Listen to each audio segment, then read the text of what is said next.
to get to Trump momentarily, but kind of wanted to bring something up. David Brooks. David Brooks is a conservative columnist with the New York Times. David Brooks wrote something the other day, something that maybe we should have taken note of. Don't forget, after the Trump wars with Bob Corker, what'd he do? He went to the White House and he met with all the senators and apparently got a standing O from the room, right? And he was so eager to tell the entire world about the unity within the Republican Party. And after the luncheon, that's when Jeff Flake went on the floor of the Senate and lambasted the bastard. But here's my point. David Brooks wrote this. The Republican senators went to the White House and saw a president so repetitive and rambling, some thought he might be suffering from early Alzheimer's. But they know which way the wind is blowing.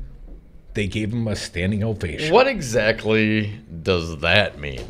They know which way the wind is blowing. What, that there's more of Trumpism to come? I'm unclear what he means by that. Well, Tom, I can answer that question for you. I will use this piece from the Washington Post. Aaron Blake, Bob Corker. He was the recipient of quite a bit of shade from Donald Trump, right? One of Trump's supporters initially as well. You know, one of the loyal ones. One of them started out, remember, that anybody who wasn't loyal to the president, anybody leaking any information should be prosecuted immediately. They should just get the hell out of there. Remember that? Talking about Corker? Yes. Yeah, he regrets that now.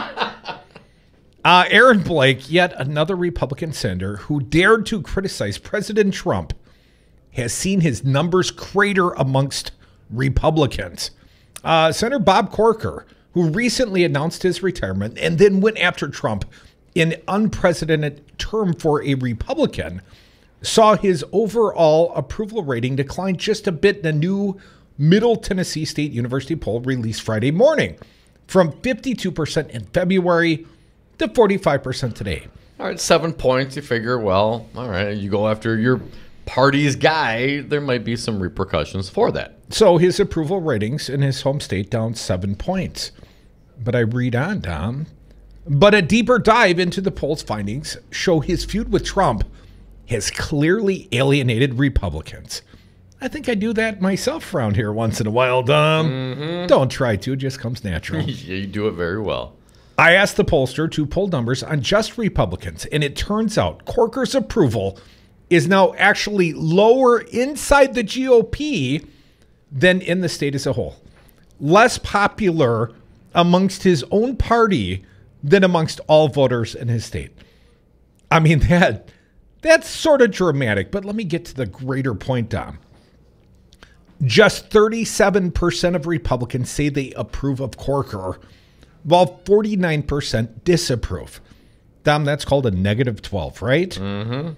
That's much worse than in February when Corker's approval was 61% amongst Republicans versus just 21% who disapproved. At that time, he was plus 40. Now he's negative 12. Dom, I don't like doing math on the radio. I try to do some of this calculation beforehand. That's a 52% swing amongst Republicans in support for the man. 52% swing. That's fairly dramatic. Certainly tells a lot more than just astronomical the change in approval rating from 40 to 45 from 52. Also in the piece, Republicans who still approve of Corker may remain in his corner because they simply haven't tuned in. Among Republicans who say they have paid some or a lot of attention to the Corker-Trump feud, 2/3 at 67% now disapprove of Corker. Among those who have paid less attention, just 38% disapprove. Corker, who had worked with Trump extensively as chairman of the Senate Foreign Relations Committee, announced his retirement a month ago, of course, and has steadily upped the ante on criticizing Trump. He has now suggested Trump has put the United States on a path to World War III and that he is debasing the country. But Corker is hardly the first Republican to see this happen. Before him, Senator Ted Cruz, McCain, Flake, and Mitch McConnell all saw their numbers decline, often precipitously, among GOP voters after they ran afoul of Trump. Flake announced this week that he was retiring because he couldn't win a primary in Trump's Republican Party. Senator Dean Heller, a Republican from Nevada who balked at supporting a health care bill Trump wanted passed, also appears to be in jeopardy in his 2018 primary. Challenging Trump can get Democrats on board with you, though, as McCain has shown us. Indeed, Corker has picked up support from non-Republicans, keeping his overall approval rating in reasonably good shape. But for fellow Republican lawmakers who are generally more worried about stoking primary challenges by challenging Trump, Corker's decline among GOP voters will surely serve as a warning sign, and the long-anticipated GOP revolt against Trump will continue to be delayed. Will there be a revolt against Trump? Doesn't Trump rule this party?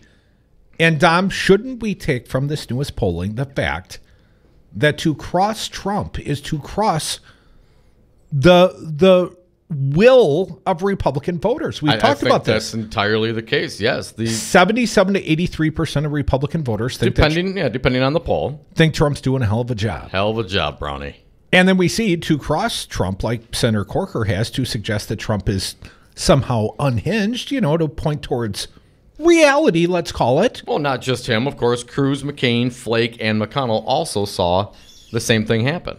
Perhaps not to that degree, but yes, there was a reaction among the base. Trump owns the Republican Party. He absolutely does. And anyone that crosses Trump's path, and let's not forget, there are some claiming the Mitch McConnell sorts are supposedly galvanizing forces behind the scenes. Open war against Bannon. To oppose Bannon, and of course, by extension, that means to oppose the Trump-endorsed candidates. But, Tom, that might be a futile effort on behalf of Republicans. There is no doubt in my mind today, after seeing polling like this, why Scott Wanker, why the governor of the state of Wisconsin was so quick to run out and say, it wasn't us that paid for the dossier, the PP tape, it wasn't us. Because, a politically ambitious man like Scott Walker, had he had a dossier on Trump, he'd have used it. I have no doubt. He would have dropped that Oppo research in a heartbeat. Well, there are denials going out because they are fearful of the man. And let's not forget, Scott Walker was the same guy when he cleared the field for a true conservative to step up and beat whom? Oh, yeah, beat Trump. That's why he got out of the race. And now we see the very same Republicans embrace this man. He's like not Trump only Jr. embrace the man, but then punish those who would stand up against him. And not standing up against him on policy issues, standing up against his seemingly uncivil ways. They are scared shitless of Trump. Which from Walker on down, the entire Republican Party. Well, listen, they got rolled by this guy from day one, man. We saw those start out at the Freedom Caucus Summit in Iowa when Trump rolled in, and technically, that was Scott Walker's day, man. He rolled out behind the podium and rolled his sleeves up. But in all honesty, and I know you were in the spin room with Trump, but I was out there over the rail videotaping both the Trump speeches and the Scotty Wanker speech. And Scott Wanker, he rolled up his sleeves and he paced around the stage. That distinguished him from all the other Republicans who took their place at the podium and probably wore a blue sport coat. But Donald Trump, he had his own game going on that day too. And the Christian conservatives, primarily that packed that overheated hall in Des Moines that day. It was a beautiful day. In January of 2015 at the Iowa Freedom Summit, they were all aflutter. But no one believed Trump back then. I mean, I remember tweeting out, Donald Trump threatens to run for president. Ha ha ha ha. That was the attitude of the crowd. LOL. Well, there was no doubt Scott Walker was running for president that day. Scott Walker, too big shot for the spin room. Donald Trump came out to the front row where you were sitting, shook your hand. Mm-hmm. You bumped him to the presidency, Don. I blame you. He got the Dominic bump. He shook my hand, and that's all he needed. But here what I would say, though, and certainly the Republican Party didn't see him coming. The Republican Party, if you believe the reporting, initially somebody within that organization or a supporter thereof started funding the Fusion GPS, the dossier against Trump. So the PP tape, I like to think the PP tape, allegedly, we'll see. So there was already some Republican angst about that, obviously. But once he became the nominee, that's when they went over to the Dems. Okay, fair enough. Research, whatever. We can get to that later. But I submit to you, and I've said it before, and I'll say it again, Donald Trump, after Iowa, rolled the Republican Party. He did a hostile takeover. And even to this point, you wonder why guys like Paul Ryan don't stand up and say something. Fear. They're afraid of him, and not necessarily him, but afraid of what his minions will think. And that is the base of the Republican Party, i.e., these establishments Republicans are afraid of their own party. Well, they're afraid of what their party has become. And I would point out, we're going to go here next, Greg Sargent at the Washington Post. I'll just read you the headline. I'll let it speak for itself. Is Trump's race baiting a political winner for Republicans? This new data sheds some light. But the song appropriate. It is a cult of personality. You must fear the leader.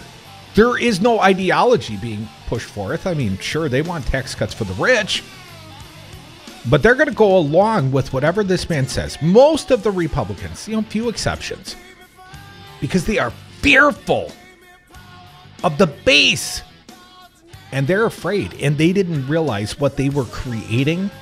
But to get elected, they have so lied to, dumbed down this base. They are to be feared. These deplorables that support Donald Trump, I forgave them once upon a time, but only if they walk away. And they're not walking away. They are embracing him. 77 to 83% of the Republican base think he's doing a great job. He is reflective of the Republican Party. We are reflective of the best damn radio show ever. Come back with us. More Devil's Advocates. Happy Friday!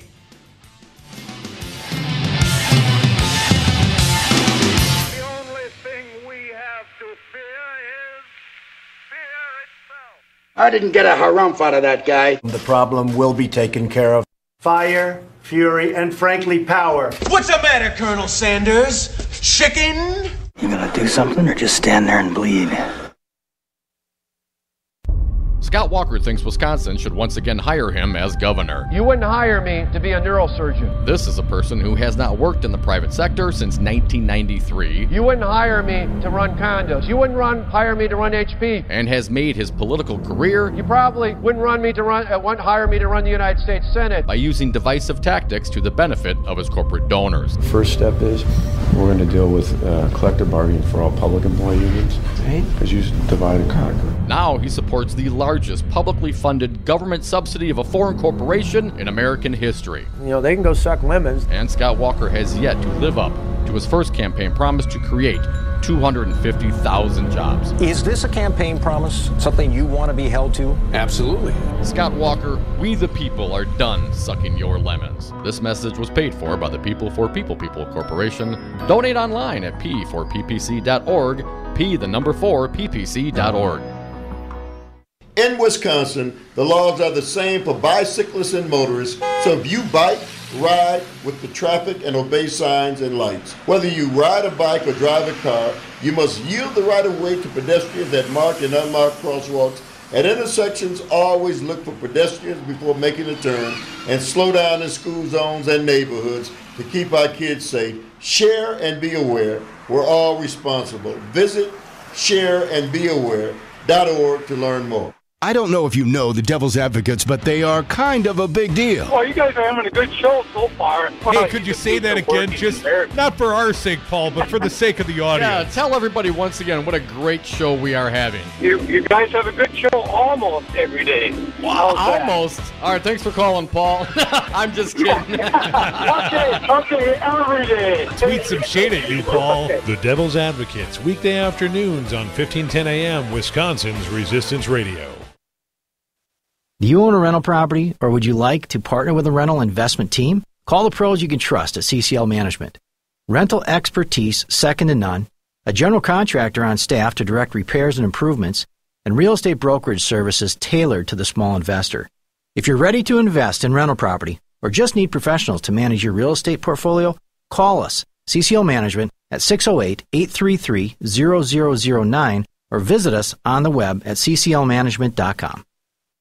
I was on Zero Res Madison's Facebook page the other day, and they have almost 2,000 testimonials from local customers. Apparently, I am not the only one stoked on how cool this company is. A green technology that actually works better and doesn't cost more, it's a no-brainer, I'm in. We are starting our own Devil's Advocates revolution to free your carpets from harsh chemicals and soaps. Call Zero Res today and ask for the Diamond Crute Special 608-848-9000 or schedule online at ZeroResMadison.com. Zero Res, spell it forward or backward, it's the right way to clean.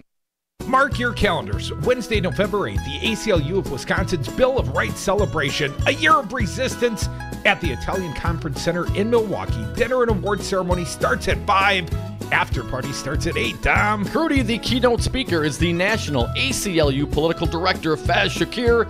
Tickets for the whole evening, $100 per person, or just come to party with the Devil's Advocates and music from Madison's own Whiskey Farm for just $25. The ACLU is honoring Planned Parenthood, the NAACP Youth Commandos of 1967, the brave plaintiffs in their case against conditions at Lincoln Hills, and the lead plaintiff in the voter ID case. The ACLU of Wisconsin's Bill of Rights celebration, Wednesday, November 8th. Go to aclu-wi.org for tickets and more information. I only drink when I feel good.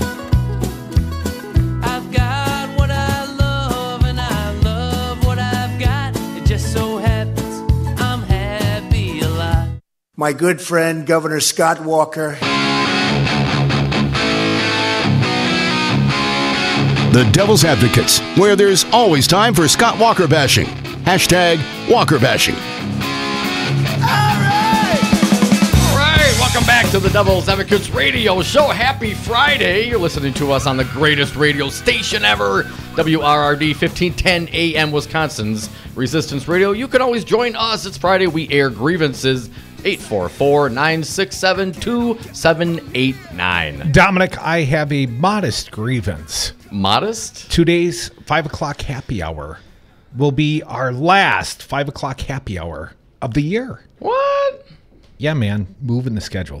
Technically, kind of, sort of, it won't be our last 5 o'clock happy hour. So it's kind of, let me start over. Good news, bad news. All right. I tried this on Fancy Brian before. I did a little better on that one, but let's try it again. I think it was a strong hosting. Yes, you led them along the path. All right, Crudy, go ahead, man. Lay it on me, brother. Forget what I wanted to say. No, here's the deal. We are moving this show forward. Like we're moving this state forward. To 2 o'clock. We started the year doing that. We're going back to that time frame. Why? We have a few minor limitations of our licensing. The biggest one is sunset. Got to turn our current license off per FCC requirement at sunset. Well, most of the year that doesn't matter a lot. But winter is coming. Yes, it is. And winter screws us, man. My least favorite day of the year, twofold. One, fall daylight savings, because we lose an hour of the broadcast day. And I would say probably 2, winter solstice, shortest day of the year. Shortest broadcast day of the year in the case of this little company. So right now we're on the contracting part of our day. The year. So you got to work a little overtime. That's the bad news. What? Overtime? Yeah, I didn't want to tell you till I had you on the radio and you couldn't swear at me. But here's the deal. Come Monday, 2 to 6 o'clock, Devil's Advocates radio show. Oh, my God. Tuesday, 2 to 6 o'clock, Devil's Advocates radio show. Wednesday, it's November. And we got a new sign-off. 5:30 p.m. Central Time. A new sign-off time that the licensing requires us to power down the antennas in conjunction with sunset. Yeah, rub that in. Now it's my turn to swear. So that is the limitation of the license. There's only one damn reason I can afford a radio station. It's because there is a slight limitation of the license. But daytime is prime time in radio, so we're taking full advantage. We're moving forward. This fine product will give you some bonus coverage in the next week. 3.5, 4-hour Devil's Advocates. You're going to love it. I'm sure you will. After daylight savings, unfortunately, we're going to get pushed back into the night. And you better have us live streaming at News Talk 1510 AM or at DARNWI.com. Live stream us. But perhaps most importantly, this is not contraction. This is growth for the station. Our buddy Fancy Brian's The new host of the mid-morning show, Earl, of course, 7 to 9 a.m. You know this. Don't act surprised now. Fancy Brian Kelly and our news director, Stu Daniels, are pairing up for a mid-morning show, 9 to 11 a.m. Nice. 414 Wisconsin. 414, of course, Milwaukee first. That's where we're located. Wisconsin, my favorite state in the entire United States. And Brian, I consider this a promotion. Congratulations to you. Thank you. Stu will be a great co-pilot. He'll be a better wingman than I've ever had.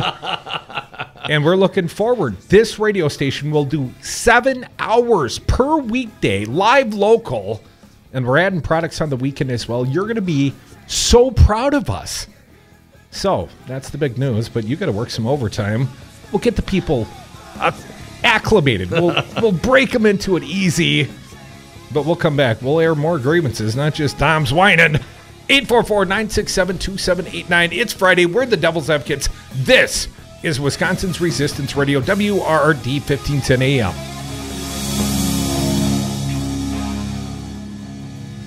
I don't like the word adjustment. Hi, I'm Crudy. I'm here with Bill Carroll, president of Teamsters Local 344. Bill, why are you union? Teamster strong. Well, Crudy, our strength comes from our membership. The Teamsters are North America's strongest labor union with 1.4 million members. Bill, what does the Teamsters do for the next generation? The same thing that the Teamsters have done for the last 100 years, assisting groups of workers in negotiating improvements in their wages, hours, and working conditions. Where do people go if they want to know more about the Teamsters, more about joining the union? There's 3 easy options. They can call Local 344 at 414-258-4545. They can contact us through our website. That's local344.org. Local, the number is 344.org. Or they can contact us through the Local 344 Facebook page. Be union strong. Join Teamsters 344. Be like Crudy. Be like News Talk 1510 AM. Stand with the unions. Join the Teamsters. Local344.org. Well, you are listening to Wisconsin's Resistance Radio, WRRD, 1510 AM, Milwaukee, Waukesha. Ooh, I just felt a trickle down. Hi, I'm Anton Capella, Chief Technology Officer at Five Nines.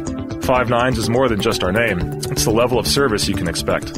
We provide 99.999% uptime. That's the highest availability and performance you can get. You have enough to worry about with your business data, web, security, and cloud services, so we'll manage your IT so you don't have to. Visit 5nines.com. That's the number 5nines.com. Pete's Fruit Market, a family-owned business serving Milwaukee for more than a generation, now has a brand new second location at the corner of North Avenue and Martin Luther King Drive in Milwaukee's Brunsville neighborhood. The new store is open from 8 a.m. to 8 p.m. 7 days a week and always features the freshest fruits and vegetables at the lowest prices. In addition to offering the best produce, Pete's Fruit Market is also a full-line grocery store featuring fresh meats and delicious deli items. Pete's Fruit Market, Milwaukee's best produce. Hey folks, sexy liberal Stephanie Miller here. Most new Wisconsin jobs are in Dane County, it's true. Some of my listeners are relocating to Madison. Many already commute there. When asked where to turn for a trusted real estate team that understands Madison, I say the same thing. Solidarity Realty. They help you through the process and protect your consumer rights. They live their values building community, promoting sustainability and diversity. Find them today at solidarityrealty.com and tell them Stephanie Miller sent you. Hey, it's your lovable furry host, Brian Kelly. We have a new show, 414 Wisconsin, weekdays 9 to 11, right after the Earl Ingram Show. Join me and Stu Man the Newsman as we talk about Milwaukee news, Wisconsin politics with great guests. We are going to have a fun time. 414 Wisconsin, weekday mornings 9 to 11 on News Talk 1510 AM, WRRD, Wisconsin's Resistance Radio. Good afternoon. It's 3:32 for 1510 AM, WRRD, Wisconsin's Resistance Radio. My name is Brian Kelly. Latin jazz legend Eddie Palmieri is coming to Milwaukee for a benefit concert for the people of Puerto Rico and Mexico tomorrow night. Palmieri, now 80 years old, has been among the most popular Latin jazz and salsa musicians and band leaders for over 40 years. The show will take place at the Potawatomi Casino, and all proceeds will go to the American Red Cross relief efforts for Puerto Rico and Mexico. Palmieri, whose parents immigrated from Puerto Rico to New York City in the 1920s, is the recipient of 10 Grammy Awards. Tonight, cloudy, lows in the mid-30s. Tomorrow, cloudy, highs in the mid-40s. And Sunday, mostly sunny, highs in the upper 40s. Currently, it is 41 degrees in Milwaukee and 41 in Waukesha. For 1510 a.m., WRRD, Wisconsin's Resistance Radio. My name is Brian Kelly.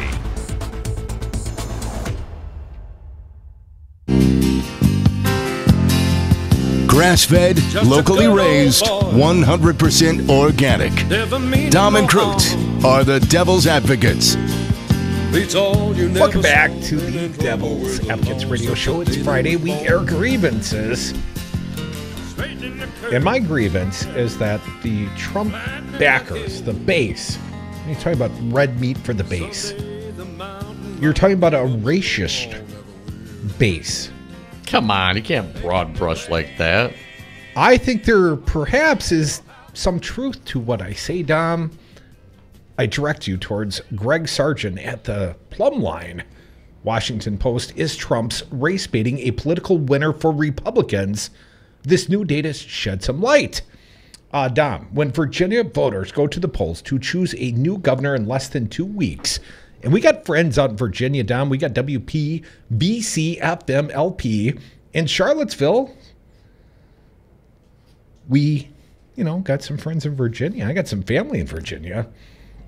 But anyways, let me get back to the story. When Virginia voters go to the polls to choose a new governor in less than 2 weeks, President Trump's bigotry and race baiting will very much be on the ballot. Yesterday, Trump himself willed this to be so.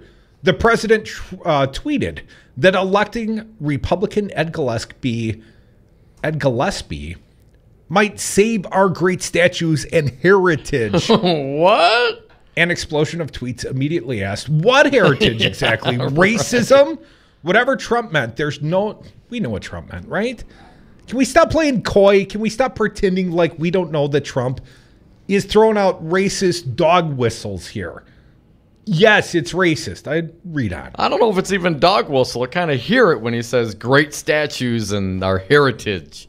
But please continue. Just want to point out that I get all of my history and everything that I learn by looking at statues.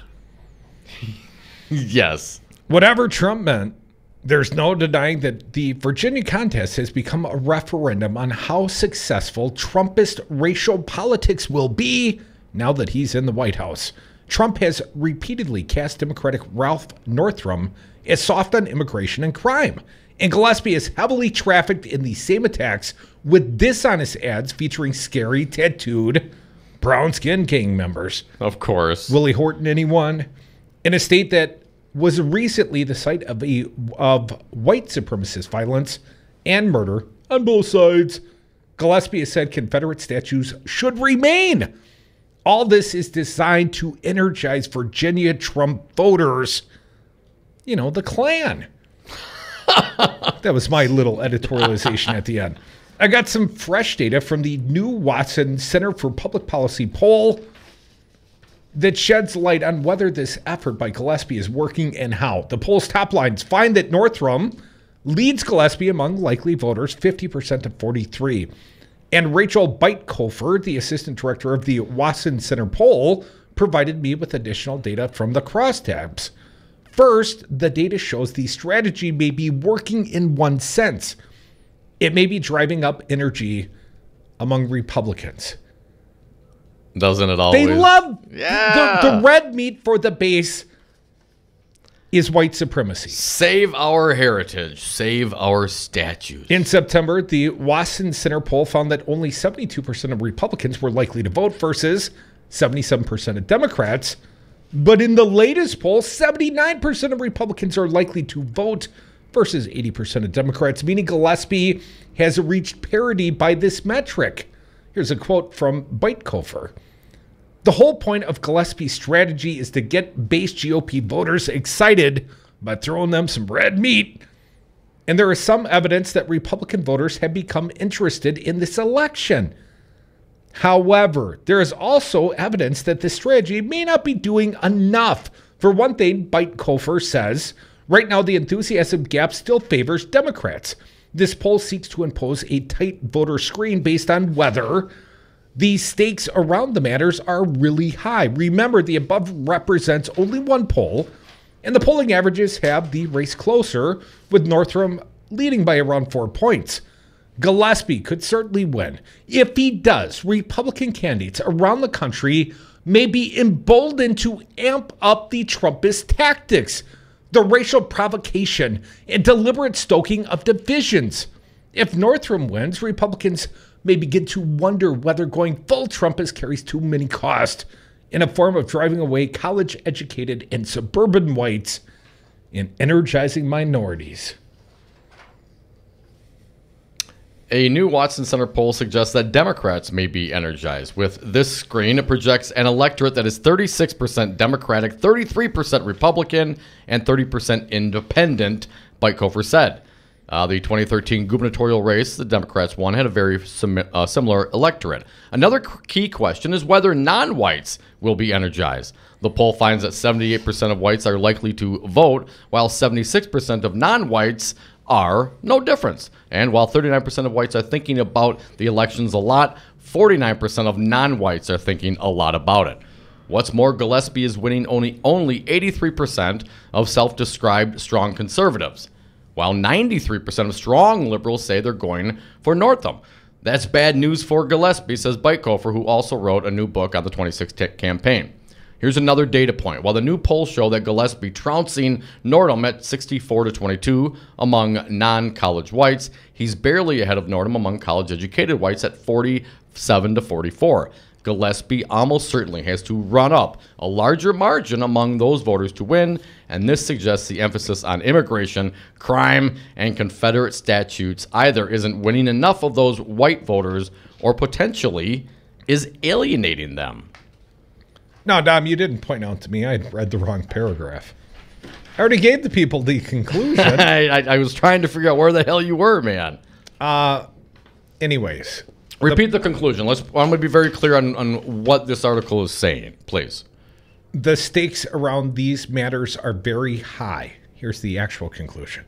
Remember, the above represents only one poll, and the polling averages have the race closer, with Northam leading by around 4 points. Gillespie could certainly win. If he does, Republican candidates around the country may be emboldened to amp up the Trumpist tactics, the racial provocation and deliberate stoking of divisions. If Northam wins, Republicans may begin to wonder whether going full Trumpist carries too many costs in the form of driving away college-educated and suburban whites and energizing minorities. Now, Dom, you pointed out what minority turnout looks like, or at least what the interest amongst minorities is, did you not? Poll finds that 78% of whites are likely to vote, 76% of non-whites. Gillespie is winning only 83% of self-described strong conservatives, 93% of strong liberals say they're going. So But what about those thinking about the election a lot? Whites, 39%. Non-whites, 49%. Yeah, it's another 10-point swing, just like the 83% self-described strong conservatives and 93% strong liberals going for Northam. So I'm not clear. You're not clear whether or not these are racist, dog whistle, Southern strategic policies? No, I'm not clear that those policies are actually going to produce the effect, the result that those that are engaging in them hope. And I hope that they lose because of that. Well, I'd like to think they will, Dom, but the Trumpmeister didn't lose because of racist policies. In Virginia, I'd like to think Virginia is enlightened enough that they will not fall for this. Well, we have 2 weeks to find out. We will see. But non-educated whites, that's still a significant gap, Dom. 64-22%, they're going for the racist embracing Gillespie. We are not so different here in the state of Wisconsin. I heard it pointed out. You know, the policies of Scott Walker, he's just brought the South up north. We have become the new Mississippi here in the state of Wisconsin. We've got racist policies all around us. They could be just simple anti-partisan attacks on working men and women, like the sorts that might join a union, and voter suppression and voter IDs. But Jim Crow's come north, across the Mason-Dixon line. Hell, it's even come across that Illinois-Wisconsin border. It's here. I am concerned because the Republican base continues to embrace Donald Trump, and we see now, and certainly it was Bannon's guy, not Trump's guy, who took, was it Sessions' spot in the primary for the Roy Senate? Moore. Yeah, Roy Moore. He's a real gem. Transistors. So, yeah, we got to stay away from those. And seeing the results of some of the Republican leadership establishment going after Trump and see how their polling has tanked. You know, in some regards, I'm certainly hopeful that this stuff will not, or at least will cease to continue to resonate. But in some regards, and I think Virginia is going to be a fine test, I think in some ways it's only getting worse. I worry more about our own backyard. State of Wisconsin, I've seen newest information out. Worst outcomes in the nation for African Americans. Worst in the nation for African Americans. I mean, I'd hate to be a black kid in Milwaukee right now. That's terrible here. And these are purposeful policies being put forth by Republicans. And whether it's just to simply win elections or because they got racism in their heart, can't tell you for sure. Doesn't really matter either way what the results are and how that affects the community and the people who have to deal with it is really what concerns me. Just as the kids at Lincoln Hills. Come back with us. More Devil's What Advocates. kids at Lincoln Hills? There ain't no kids at Lincoln Hills. Those are criminals, Crudy. Black criminals primarily. Come back with us. 844-967-2789. Air your grievances here. KKK? That's not good. On many sides. On many sides. Herpes, trust me. Scott Walker thinks Wisconsin should once again hire him as governor. You wouldn't hire me to be a neurosurgeon. This is a person who has not worked in the private sector since 1993 You wouldn't hire me to run condos. You wouldn't hire me to run HP. and has made his political career You probably wouldn't hire me to run the United States Senate. by using divisive tactics to the benefit of his corporate donors. First step is we're going to deal with collective bargaining for all public employee unions. Because you divide and conquer. Now he supports the largest publicly funded government subsidy of a foreign corporation in American history. You know, they can go suck lemons. And Scott Walker has yet to live up to his first campaign promise to create 250,000 jobs. Is this a campaign promise? Something you want to be held to? Absolutely. Scott Walker, we the people are done sucking your lemons. This message was paid for by the People for People Corporation. Donate online at p4ppc.org, p4ppc.org. In Wisconsin, the laws are the same for bicyclists and motorists, so if you bike, ride with the traffic and obey signs and lights. Whether you ride a bike or drive a car, you must yield the right of way to pedestrians at marked and unmarked crosswalks. At intersections, always look for pedestrians before making a turn and slow down in school zones and neighborhoods to keep our kids safe. Share and be aware. We're all responsible. Visit shareandbeaware.org to learn more. The Devil's Advocates. Well, if the rapture comes, I hope they take me and leave Dom. If the rapture comes, we'll be here tomorrow, Mike, taking your calls. We certainly appreciate it. 844-967-2789. Come on, man. You must mean the royal we. So relevant, they have 1 foot in tomorrow. Hey, if you want to go meet your maker, Crudy, don't let me stop you. I'm your maker, man. 844. You've already met him. Do you own a rental property, or would you like to partner with a rental investment team? Call the pros you can trust at CCL Management. Rental expertise second to none, a general contractor on staff to direct repairs and improvements, and real estate brokerage services tailored to the small investor.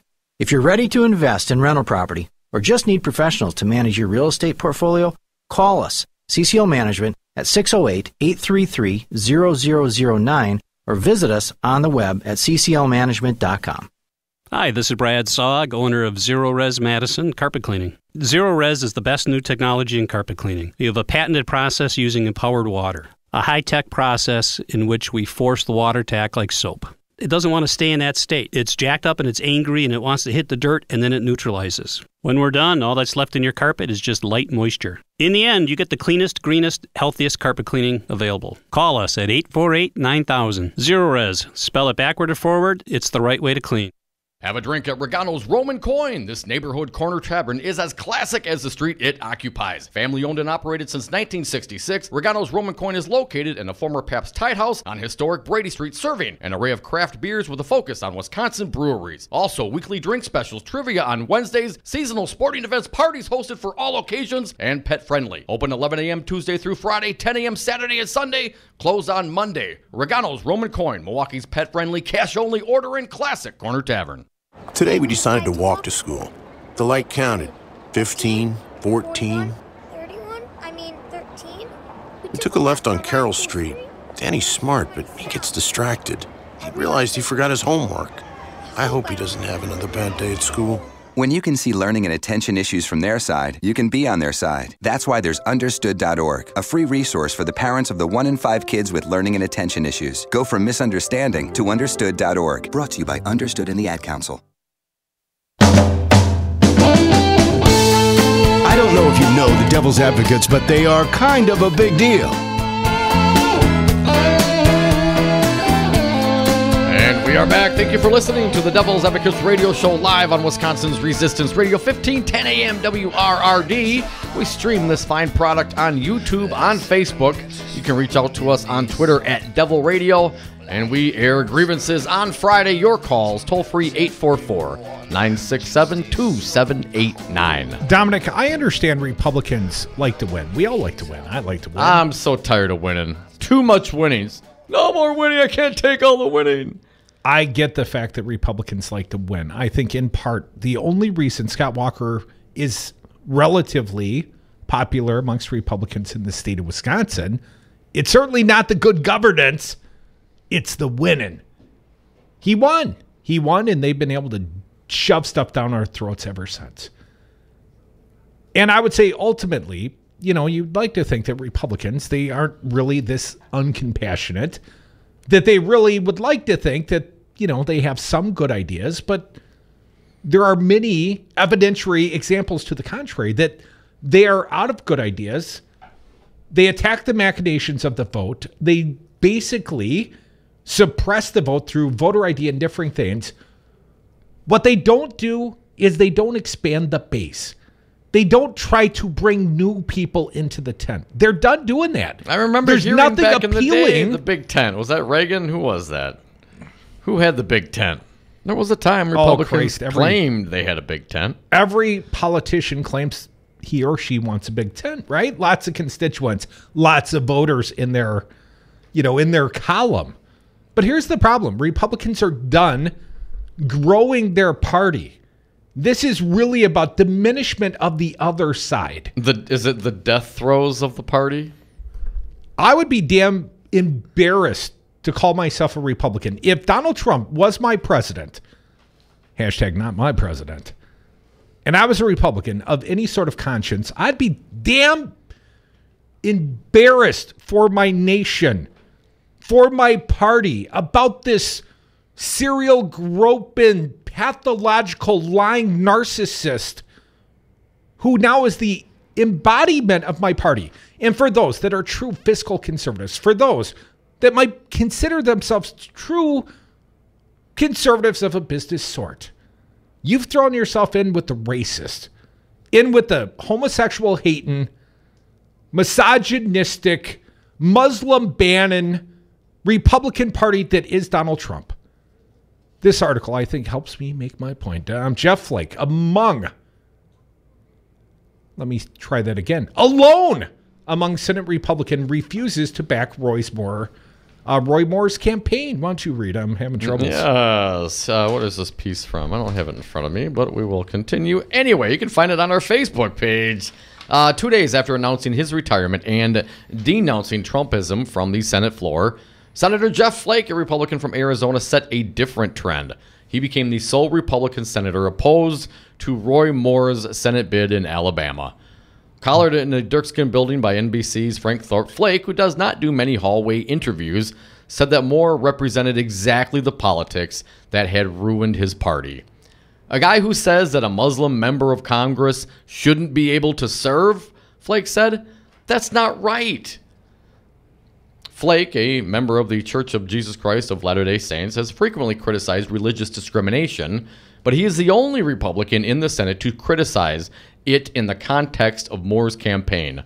Moore, the Ten Commandments judge who wrote in 2006 that Congress should refuse to seat Muslim Keith Ellison, a Democrat from Minnesota, has garnered the support of Republican leaders and insurgents in the Senate.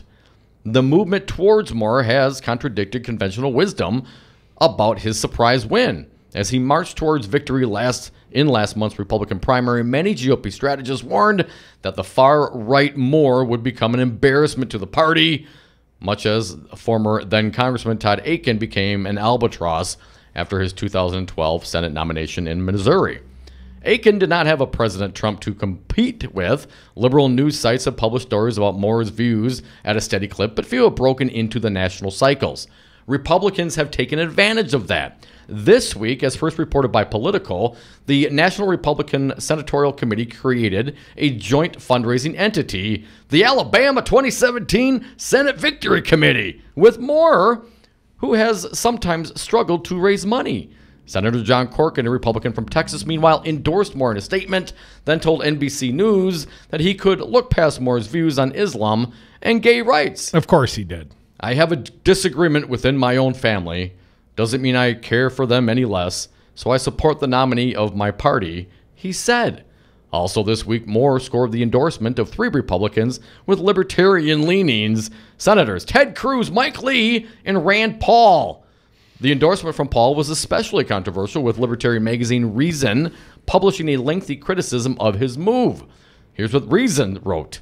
Moore's attitudes towards homosexual citizens goes far beyond merely not wanting them to have special rights, wrote Reason's Brian Doherty, a biographer with the Paul family. Moore, as he declared from the bench in that 2002 case, believes all American homosexuals who have a sex life in line with their preference are, for that very reason, criminals. The Paul endorsement is a depressing sign of how much personal liberty America's political class, even the supposedly freedom-orientated ones, are willing to give up in exchange for lip service to tax cuts. Only one Republican senator, is not going to support this kook? So far, there are either 51 supporters of Roy Moore or those that would silently acquiesce. I mean, Dom. Just because he's a homophobe and an Islamophobe doesn't mean, I'm not going to support him because, he's part of the family.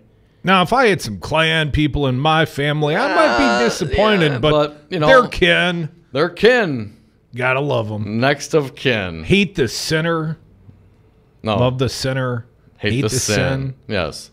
Or just look beyond it because you need tax cuts for your wealthiest donors. That's terrible. Let's get to the phones. It's Friday, airing grievances. You can air yours. Once again, the toll-free number, 844-967-2789. Let's go, Paul. You're up. Hey, Happy Paul. Friday, man. What do you got for us today? Yeah, happy Friday to you guys. My grievance is with the GOP. Excuse me. Trickle down doesn't work. It never has worked, and now we're going to do it again. We have 3 hurricanes to pay for. Got fires in Northern California, and for the life of me, I just don't get this. It doesn't work. And as for the state of Wisconsin, take a look at Kansas, and maybe you can see your future there. Hey, you guys have a great weekend, and thanks for taking my call. All right, Paul. Thank you, sir. It doesn't really matter if it works or not. They're going to tell you it's going to work. It's going to be the jet fuel on the economy. It's going to... Transformational. It's going to grow the GDP. Hell, you might get thousands and thousands and thousands and thousands of dollars in your paycheck next year. But it doesn't matter because all they're going to do is say what they got to say and do what they got to do to push the legislation to do the work of their masters. The ones who give them the most money are the ones who get the most attention, and the rest of it be damned. Scott Walker, he didn't create 250,000 freaking jobs. yet he's out there running again, talking about how successful he is. You see, it doesn't matter. Doesn't matter. They're all racist. Ugh.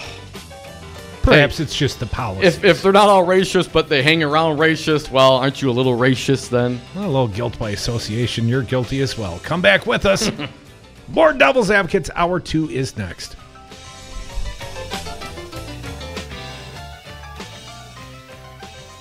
Is a complete lack of respect for the law. On many sides. On many sides. If you're like a lot of companies, you know you need IT, but you aren't sure where to start. That's where Five Nines comes in. Hi, I'm Todd Stryker, President and CEO. For almost 15 years, Five Nines has been providing IT solutions to companies just like yours. We'll show you the solutions that are right for your business and give you the roadmap to success in the future. Find us at fivenines.com. That's the number 5, NINES.com. Chris Abley and Board Chair Theo Lipscomb have different plans for Milwaukee County.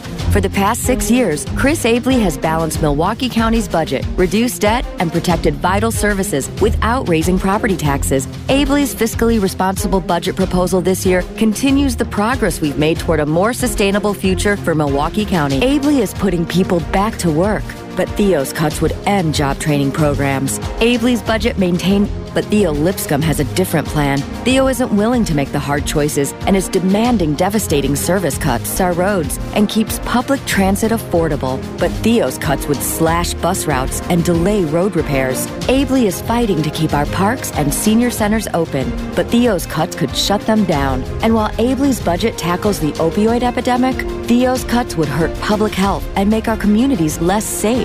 Call your county supervisor. Tell them to support Chris Abley's budget for Milwaukee County, paid for by Chris Abley for County Executive. Going through divorce is a very emotional time in someone's life, and when I went through my first divorce, I really needed someone to help me through the legal aspects of what my rights were. That's why I got in contact with Lawton & Cates. The attorneys at Lawton & Cates. It's who you turn to for legal advice. 282-6200 or lawtoncates.com.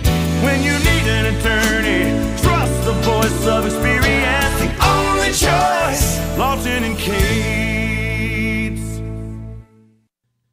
You are listening to Wisconsin's Resistance Radio, WRRD, 1510 AM, Waukesha, Milwaukee. Unwanted advance, breaking Wall Street records. I'm Michael Toscano. Claims of sexual harassment and assault have now reached the halls of Congress. Jim Roop reports California Representative Jackie Speer has added her name to the growing list of women on the receiving end of unwanted advances. The Democratic lawmaker took to social media to detail what happened to her when she worked as a congressional staffer. The chief of staff held my face, kissed me, and stuck his tongue in my mouth. That chief of staff was Joe Holsinger. He at the time was in his 50s, Speer in her 20s. Speer calls Congress, quote, a breeding ground, end quote, for a hostile work environment, and will introduce legislation to reform the congressional office next week. The Inspector General's Office of the Department of Homeland Security says it will review a $300 million contract to help restore Puerto Rico's power grid. The no-bid deal given to a tiny Montana company in Interior Secretary Ryan Zinke's hometown. White House Press Secretary Sarah Huckabee Sanders saying the administration had nothing to do with it. This was a state and local decision made by the Puerto Rican authorities and not the federal government, but we will look into the audit once it's published. Whitefish Energy Holdings had only 2 full-time staffers at the time the hurricane hit Puerto Rico. Big finish to the week on Wall Street with new record highs for the NASDAQ and the S&P 500. Jan Johnson with an eye on the big boards. It was powered by gains posted by Amazon, Microsoft, and Alphabet, and by news that the nation's GDP grew faster, 3%, than analysts first thought.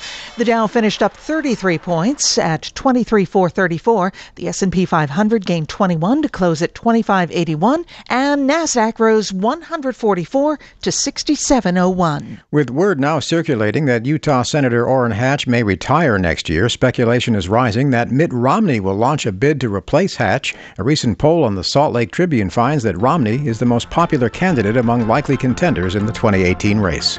I'm Michael Toscano.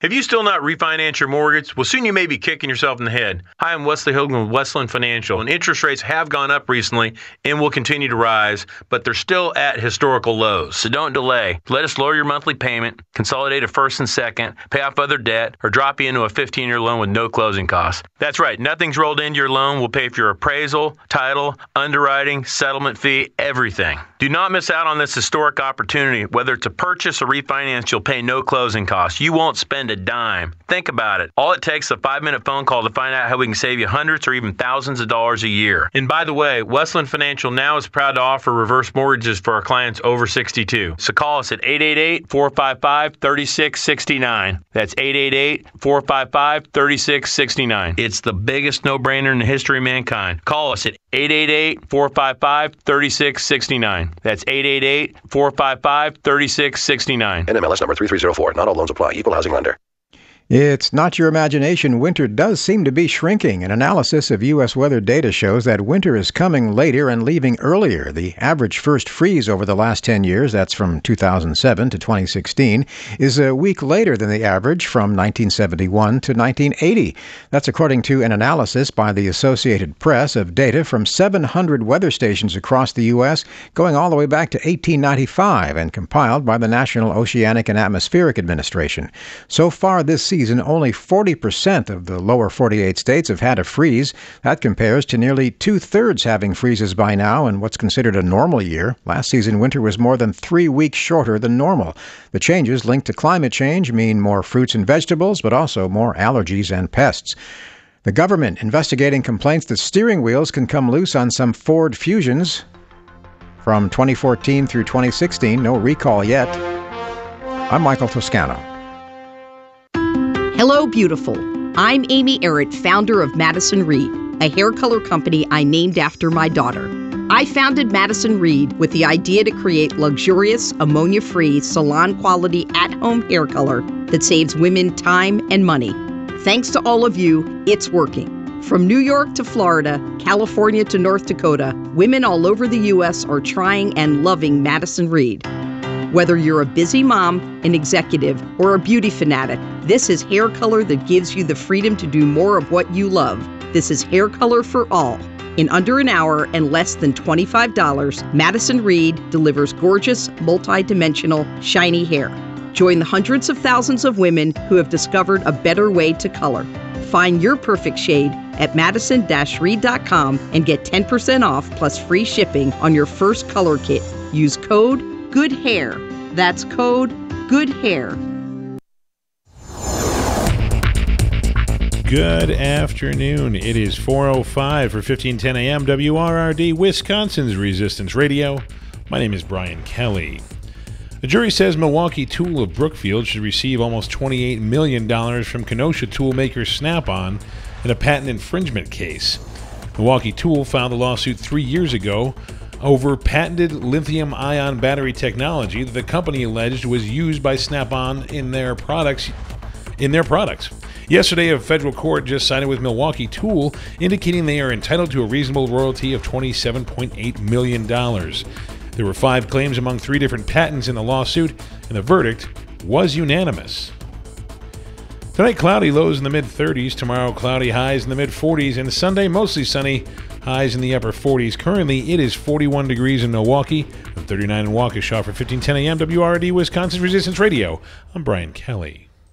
The following program is a presentation of DC Communications, LLC. Warning, you are about to listen to the greatest radio show ever. And due to contractual obligations and to shield our airwaves corporate licensees from any semblance of liability, responsibility, and gullibility, we must tell you the views represented on this show are not necessarily those of this station or its management. This radio show contains differing points of view on current political topics, and due to the nature of its contents, it should be heard by everyone. Thank you for listening. 3, 2, 1.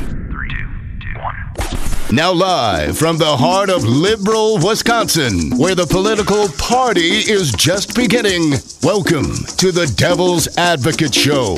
Best friends proving it's never personal, only politics. Please allow me to introduce myself. Now here are your hosts, Dom and Crute. Welcome back. Hour 2 of the Devil's Advocates radio show. My hair never gets in my eyes, Dom. Yeah, it happens sometimes. I don't have that problem. You always got the hat on, man. Coming back in hour 2, and I shaved the head, so it's not much of an issue these days. Ryan Zinke, the Interior Secretary, this was one of Trump's high-flying cabinet secretaries, right, Dom? One of the most intelligent cabinets ever known to mankind. Well, wasn't this guy booking a lot of private travel as well? Aren't they all? Sort of. Here is the story, and perhaps you heard it our top of the hour news.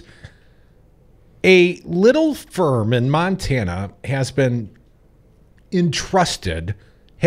given, let's say, a no-bid contract for $300 million to rebuild the Puerto Rican energy infrastructure. And I would say that's a hell of a no-bid contract. Seemingly, you'd want to be competitive with such things, but, expediting. You want to get a company that's fully qualified, up and running, ready to get out there on the ground and really do some good, right? Perhaps that's the rationale and reason. But then we find out the company that won this no-bid contract, Whitefish Energy, they're called, they've only got 2 employees as of like a month ago, Tom.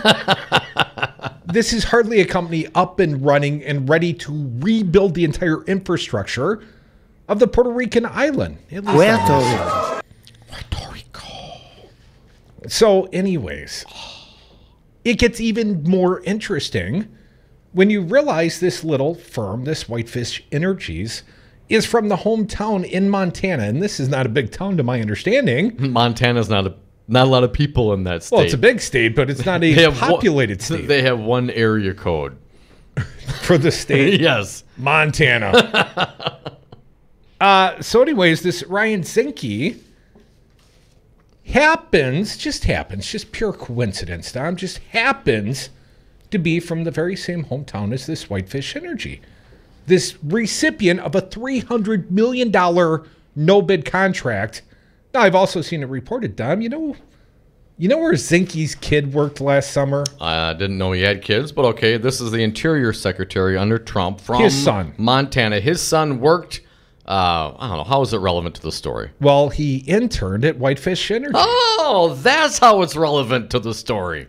But declarations coming out from the White House today. Sarah Huckabee Sanders. She's the pretty one. Jordan Fabian at the Hill reports. Interior Secretary Ryan Zinke assured President Trump on Friday that he had no role in Puerto Rico's controversial decision to sign a $300 million electric utility repair contract with a small company based in Zinke's hometown, according to the White House. White House Press Secretary Sarah Huckabee Sanders said Trump asked Zinke during an Oval Office meeting if he had any involvement in the Whitefish Energy Holdings contract. She said the president raised the question just for clarification purposes. Do we have this sound down? I don't know if we have this particular quote. So here is the quote from Sanders today. Could you do it in her voice? He reiterated once again that we have no role, the federal government, and specifically he, had no role in the contract. We have some more sound from Sarah Huckabee Sanders. Fancy Brian's play cut 5. The federal government, as I said, has nothing to do with this contract or the process. This was something solely determined by the Puerto Rican government. And cut 6. This is a contract that was determined by the local authorities in Puerto Rico, not something that the federal government played a role in.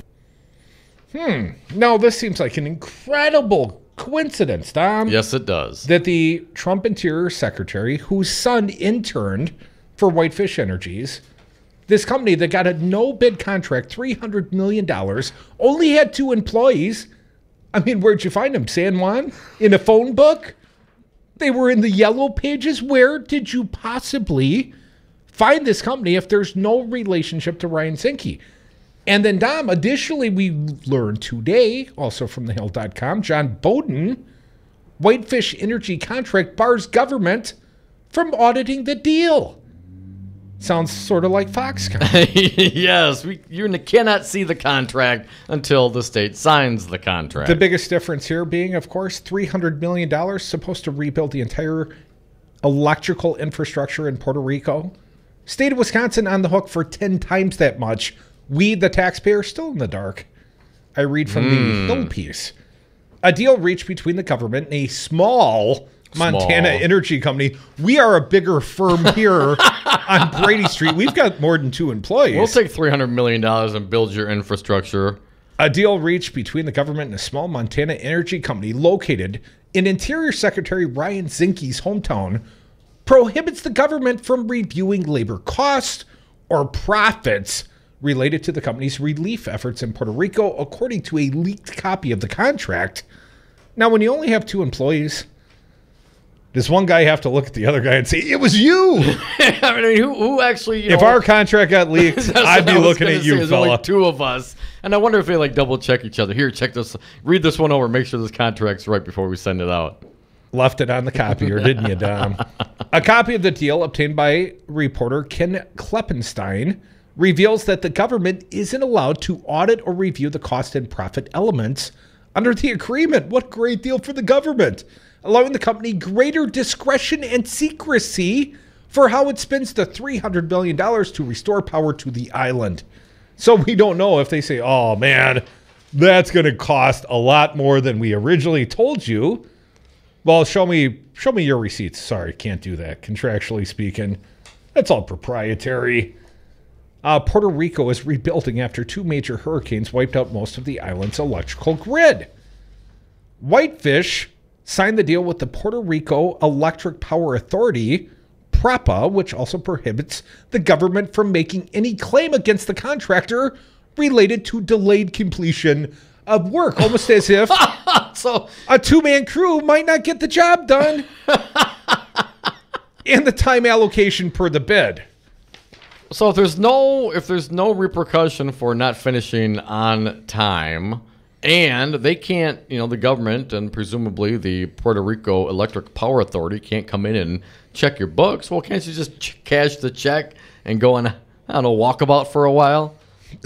What would stop you? What would prevent you? I'm not clear. I will continue.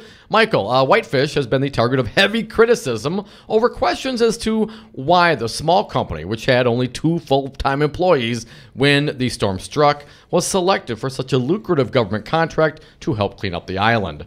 2 House committees and a federal watchdog have all opened investigations into the deal. San Juan Mayor Carmen Yulin Cruz has called for the deal to be voided and investigated after representatives for the company feuded with her on Twitter and asked her if she wanted them to stop working. Oh, it sounds very Trump-like. I think Trump has his impression all over this. Hey, you want us to, let's just say, have an accident on the job site? You want us to break something out here? We've got 44 linemen rebuilding power lines in your city, and 40 more just arrived. Do you want us to send them back or keep working? Whitefish Energy tweeted to the mayor on Wednesday. Now, when, again, there's only 2 full-time employees back at the office, who's the social media director? Lots of hats being worn by those 2 people. They are threatening not to do their job, which frankly is quite irregular for a company hired to work for the public sector, she tweeted in response. The contract should be voided right away, and a proper process, which is clear, transparent, legal, moral, and ethical, should take place, Cruz added in comments to Yahoo News. Republicans on the House Natural Resources Committee have also raised questions about the scope of the deal, the size and terms of the contract, as well as the circumstances surrounding the contract's formation, raises questions regarding PREPA's standard contract awarding procedures. Reps Rob Bishop, a Republican from Utah, and Bruce Westerman, a Republican from Arkansas, wrote Thursday. But Dom, Whitefish Energy's, well, they welcome the scrutiny, don't they? They always do. Whitefish Energy appreciates the efforts of all the committees to gather information so that they have confidence in the overall process to support the people of Puerto Rico, as well as Whitefish Energy's capabilities and commitment to deliver on the contract to help restore power and a sense of normalcy for the people of Puerto Rico, it said. Puerto Rico. But please give us 2 weeks because we've got an extended holiday. We'll be there shortly. Buddy, this... and wait, and again, let's just reiterate this. Interior Secretary Zinke's son interned at this very small company. Two-man shop. Whitefish Energy is headquartered in Whitefish, Montana. Same hometown. A town of 7,200 where Zinke was raised. Interior and Whitefish have denied that Zinke played any role in the company getting the Puerto Rico deal. That seems incredible to believe. I mean, in the town of 7,200, I've been in some small towns. You lived in a small town. Everybody knows everybody. Everybody knows everybody's business. All you got to do is go down to one of the local corner bars in Whitefish, Montana. You'll find out what really happened. But how did this firm, this two-man firm, even get on the PREPA, this Puerto Rican recovery efforts radar? If not for, hey, I know a guy. Hey, my kid worked for a guy. Hey, I know some guys that be more than happy to kick me back some money against that $300 million that is not subject to audit contractually. And oh yeah, we cannot hold them contractually to timelines on the recovery efforts. And overall, my understanding, it is still a decimated population in Puerto Rico. It's not like they've gotten a hell of a lot of anything done to date. As of Friday, just over 1/4 of the island has had its electricity restored, according to government figures. Man, you're on your game in there, Fancy Brian. Glad somebody is. Folks, we are the Devil's Advocates. It's Friday. I cannot believe... Let's stop doing radio and start an energy company. Or a manufacturing firm here in the state of Wisconsin, because then we wouldn't be subject to any taxation. Hell, let's open a glass screen manufacturing plant. I tell you what, you give me the first $3 billion, and I promise we'll keep hiring and hiring. And we'll even do your electric. We'll throw that in for free. That's for free. We'll take care freezies of Puerto Rico, and we'll build a flat screen plant sometime after the holidays. Come back with us. We would work so very hard for $300 million. We would have no time for golf. 30, 35, 42 hours a week. Guaranteed. Come back with us. Your grievance is welcome. Where the hell are you people at? Don't make me call you out by individual caller name. 844-967-2789. I'd like to hear from some new friends. But otherwise, I know all you old friends. I know where you live. I know your phone numbers. We'll start calling you.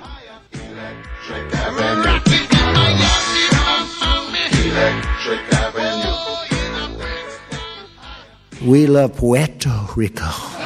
You must have been something before electricity, huh? Puerto Rico. We don't know who you are or where you're going. And we also love Puerto Rico. Okay. Not gonna work here anymore anyway.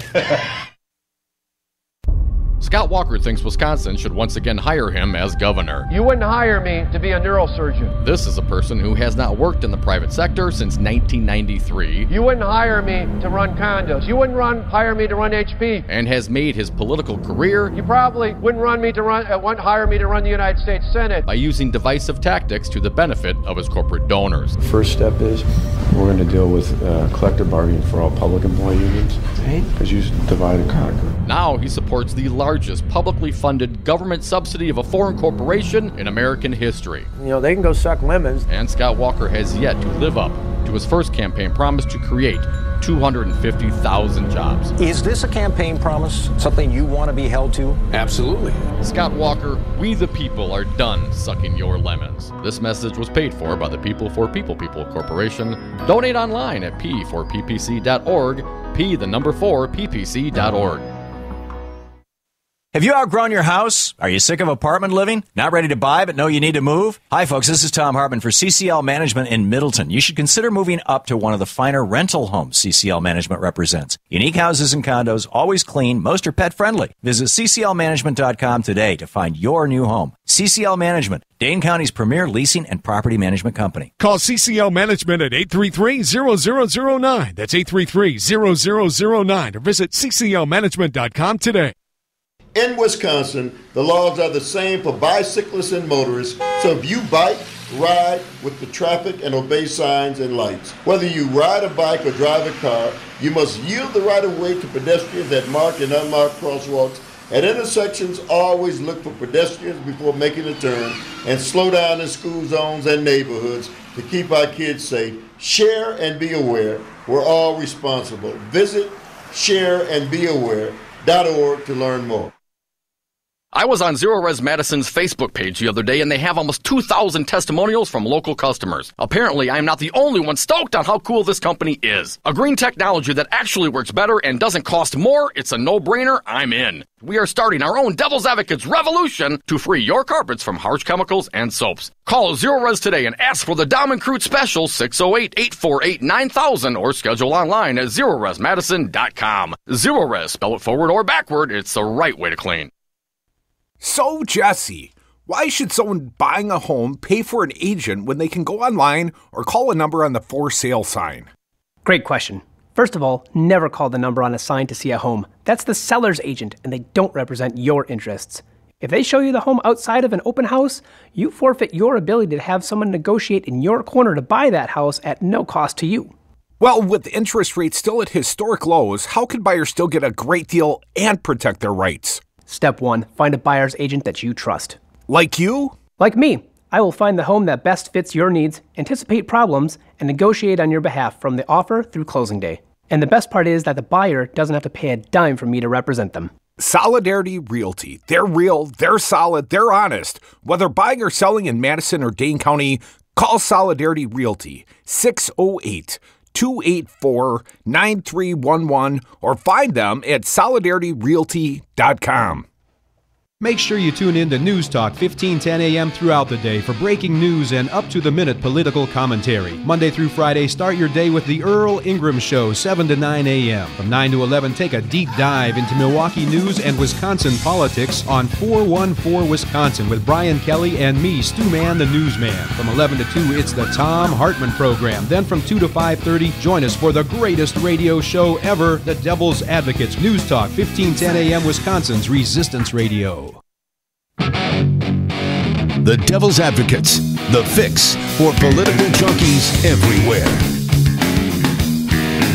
And we are back from the 420 break. Thank you so much for listening to the Devil's Advocates radio show live on Wisconsin's Resistance Radio, 1510 AM, WRRD. You can join us on the phones, air your grievances with us, 844-967-2789. Dominic, I've got a Vanity Fair piece. One of our Fair audience members tweeted it to us. And we do have some of the labor rates being charged by this Whitefish Energy, Dom. Whitefish, let's not forget Puerto Rico, the government there, bankrupt. But here's what they are charging. A site supervisor, $330 an hour. That's about a $660,000 job, Dom, if they're working 40 hours a week. I wonder if they get overtime. Putting a little overtime in on this project. We got journey linemen, they're $227.88 an hour. But hell, when you only got 2 full-time employees, now I've got to hire lots and lots of subcontractors. Well, that's the bulk of the company's workforce. And they cost $462 for an hour for a supervisor and $310 per hour for each lineman subcontractors. Now, nightly accommodations, Dom, they're not staying cheap. $332 per worker plus $80 per day in food per diem. The Post notes that... they're going to... Hang on. So they're getting $300 plus $330 plus food per diem per day. Is that... $330 per hour up to $462 per hour, plus they get $332 for a hotel room, plus $80 for food. Get you a few Big Macs. Oh man, in Puerto Rico right now, I bet you get some fine living at those rates. Now, you may not have power in your hotel room, granted. Might not be able to use the electric toothbrush. Well, the first thing I would do as an electrical contractor would be to get the power to my room. Unsurprisingly, the arrangement has raised questions. The fact that there are so many utilities with experience in this and a huge track record of helping each other out, it is at least odd why the contract would go to Whitefish. Former Energy Department official Susan Tierney told the Post, "I'm scratching my head wondering how it all adds up." How do you think it all adds up, Dom? No relationship to Zinke. Just because he and this Techmansky. Now, I heard Stephen Colbert last night. I'm not going to steal his joke unattributed, but, you know, they're in the tech man business, and his name's Techmansky. Do you think it's a pseudonym? Do you think he's got a made-up name? Techmansky. Doesn't seem a little too convenient. I'm just saying. Apparently, Techmansky, a neighbor of the Interior Secretary, Ryan Sinke. And, of course, employed the man's son.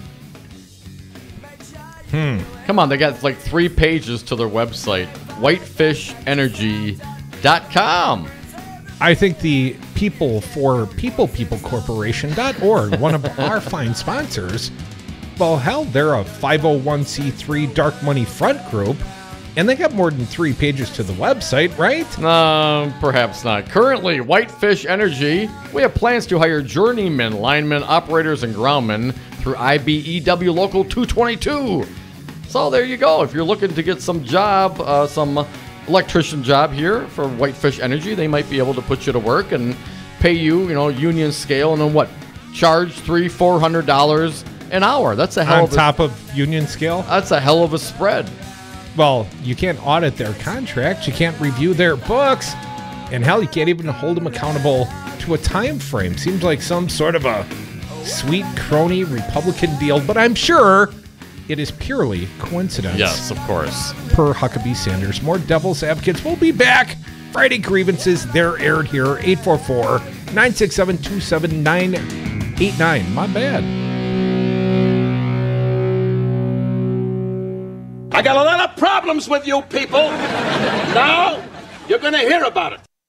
We love Puerto Rico. Chris Abley and Board Chair Theo Lipscomb have different plans for Milwaukee County.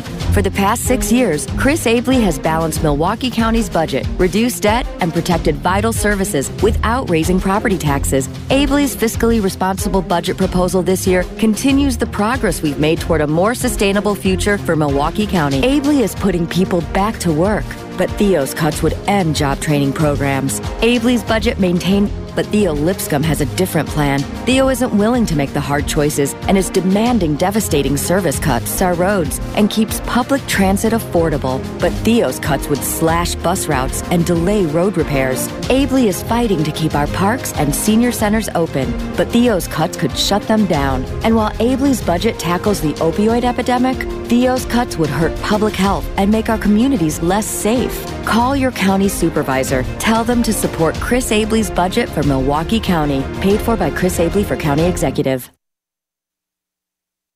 You are listening to Wisconsin's Resistance Radio, WRRD, 1510 AM, Milwaukee, Waukesha. There is not a gun to my head right now. Businesses today thrive and survive with technology. At Five Nines, we provide businesses with the IT tools they need to stay relevant. We offer enterprise-level solutions at competitive prices. I'm Todd Stryker, President and CEO of Five Nines. Let us manage your IT so you can focus on more important things, like running your business. Check us out at fivenines.com. That's the number 5, NINES.com. Mark your calendars. Wednesday, November 8th, the ACLU of Wisconsin's Bill of Rights celebration, a year of resistance at the Italian Conference Center in Milwaukee. Dinner and award ceremony starts at 5. After party starts at 8, Dom. Crudy, the keynote speaker, is the National ACLU Political Director, Faz Shakir. Tickets for the whole evening, $100 per person, or just come to party with the Devil's Advocates and music from Madison's own Whiskey Farm for just $25. The ACLU is honoring Planned Parenthood, the NAACP Youth Commandos of 1967, the brave plaintiffs in their case against conditions at Lincoln Hills, and the lead plaintiff in the voter ID case. The ACLU of Wisconsin's Bill of Rights celebration, Wednesday, November 8th. Go to aclu-wi.org for tickets and more information. I only drink when I feel good. I've got what I love and I love what I've got. It just so happens I'm happy a lot.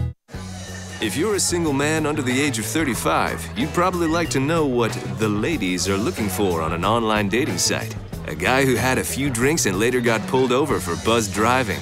See, that could cost you around $10,000 in fines, legal fees, and increased insurance rates. And doesn't a guy who's back living with his parents but calls them my roommates just scream Mr. Right? Buzzed, busted, and broke. Because buzz driving is drunk driving.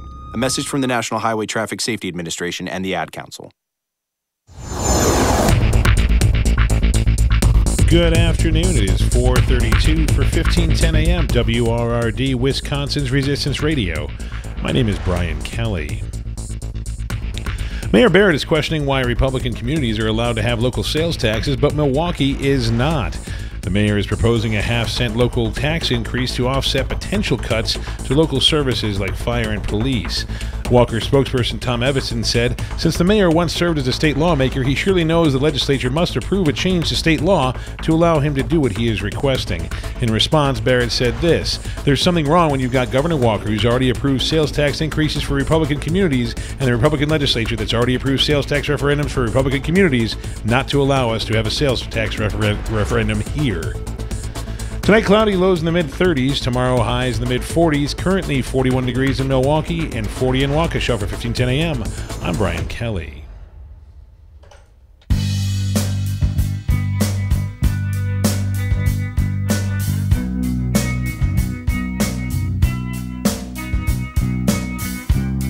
The Devil's Advocates. Radio for nasty women everywhere. When you were here before, couldn't look you in the eye. You're just like an angel. Your skin makes me cry. Welcome back to the Devil's Advocates radio show.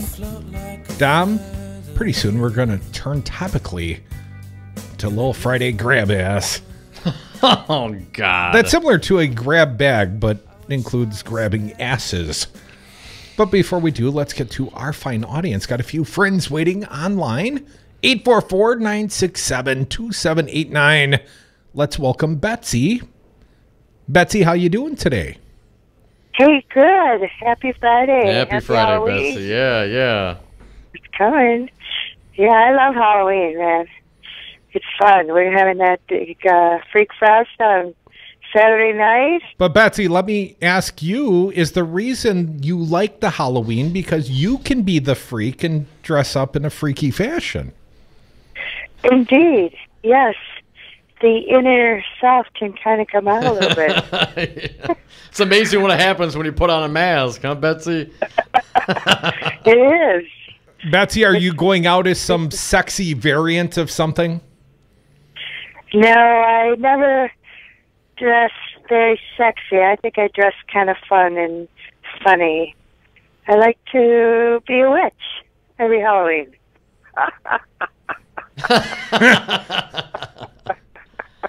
Betsy, got any political thoughts today? Yes. There's so many.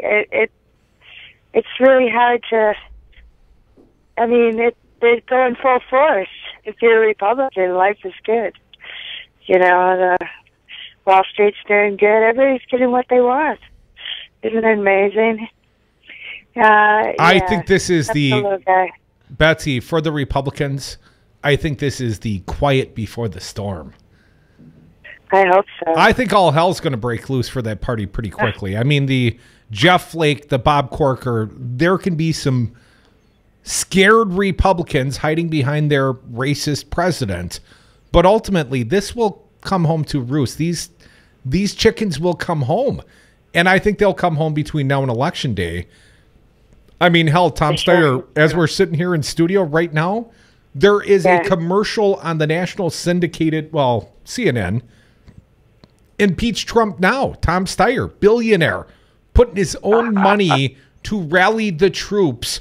And, of course, Trump's got a tweet back in response. But, Betsy, no, this is just the beginning. It's going to get much more chaotic for the Republicans here forward. Well, I can only hope. Resist. And shame on them all. Especially Paul Ryan. Boy, he's just really... what do they call him on the Munsters? Eddie? Yeah, he's a perfect Eddie. Well, the little Wolfman kid. Sorry about that, Betsy. I like to think of him as the earnest pencil-necked one. He keeps emailing all the reports that's going to show all you people how these tax cuts are going to help you. And I would say one of the things in response to Betsy about the Republicans, certainly not just the top 1%, the very wealthiest of people are voting the Republicans. There's many people who vote Republican who probably will be hurt by Republican policies. If you're going to roll back Medicaid expansion, if you're going to roll back ACA, if you're going to decrease the taxes on the very wealthy, well, you're either going to have to cut services or you're going to have to get those taxes from somewhere else. I'm not clear, although many Republicans certainly are going to believe the emails from people like Speaker Paul Ryan that, hey, this is going to be a gasoline for our economy. I'm just not one of them. You don't have to look back very far when they did this last time, and their own people in the own Economic Council will tell you that that didn't seem to do anything. Well, I was going to point out they do have a Ryan family tradition, sort of a Halloween purge. Paul Ryan lines up bunches of grandmas and pushes them all off the cliff. Jeez. 844-967. Allegedly.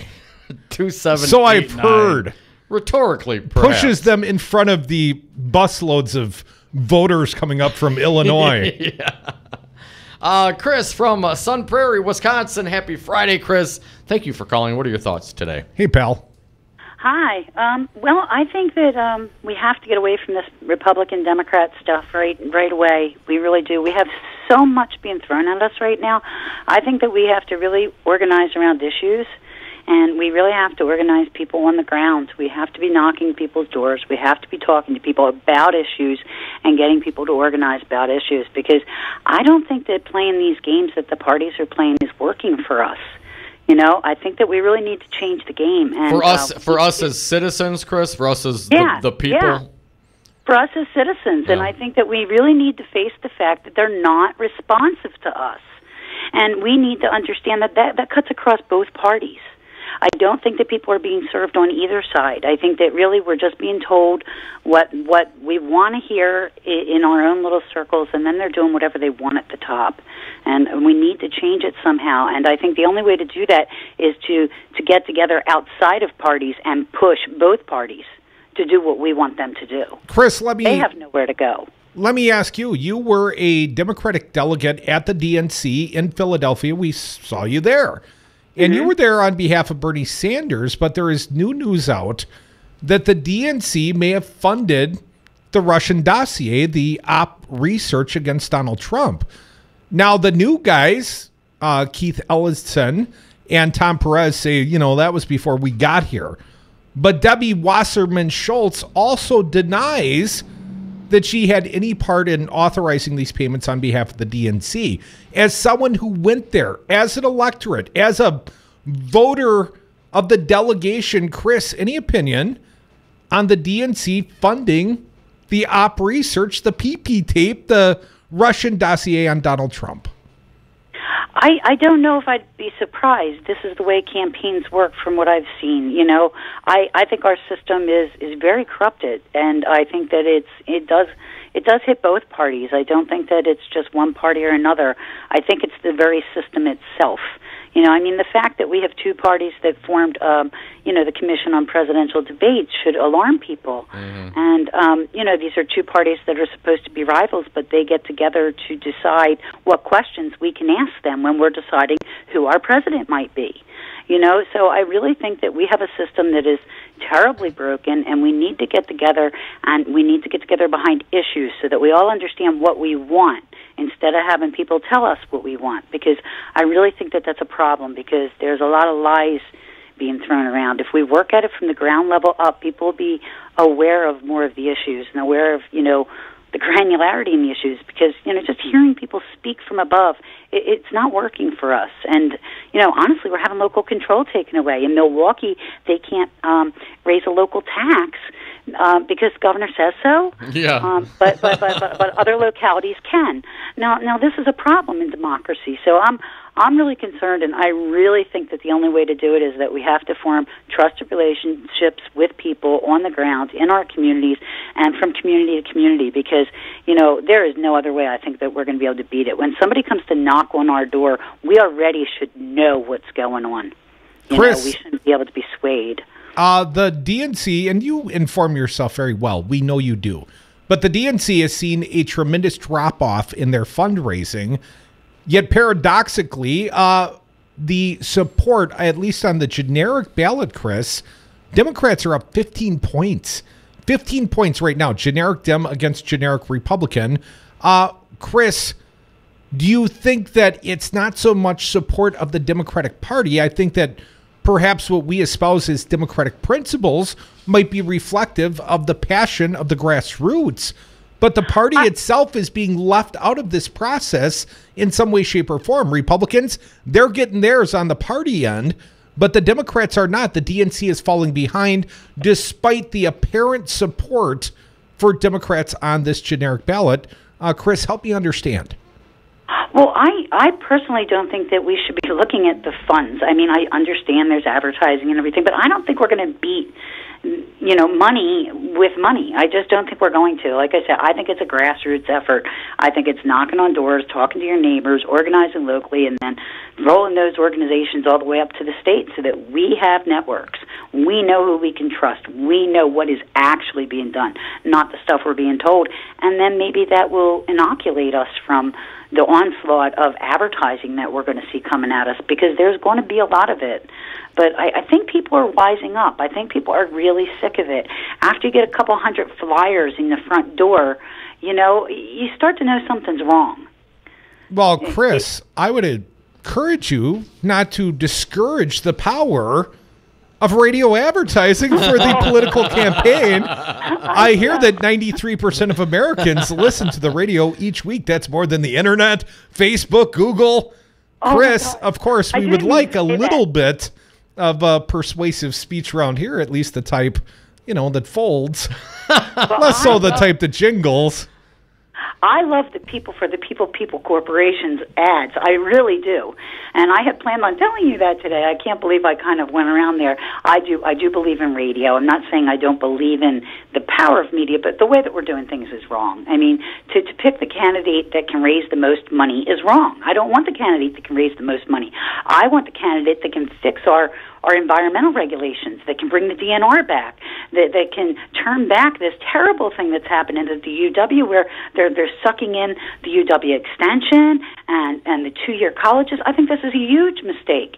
And what's even bigger is they're not even really looking at what they're doing. They're just making these decisions and doing it. There's no studies happening here. Well, they don't have to study. ALEC hands them the legislation. They pass what ALEC requests, and then they get paid. I mean, It's a very simple transactional electoral equation, Chris. Yeah.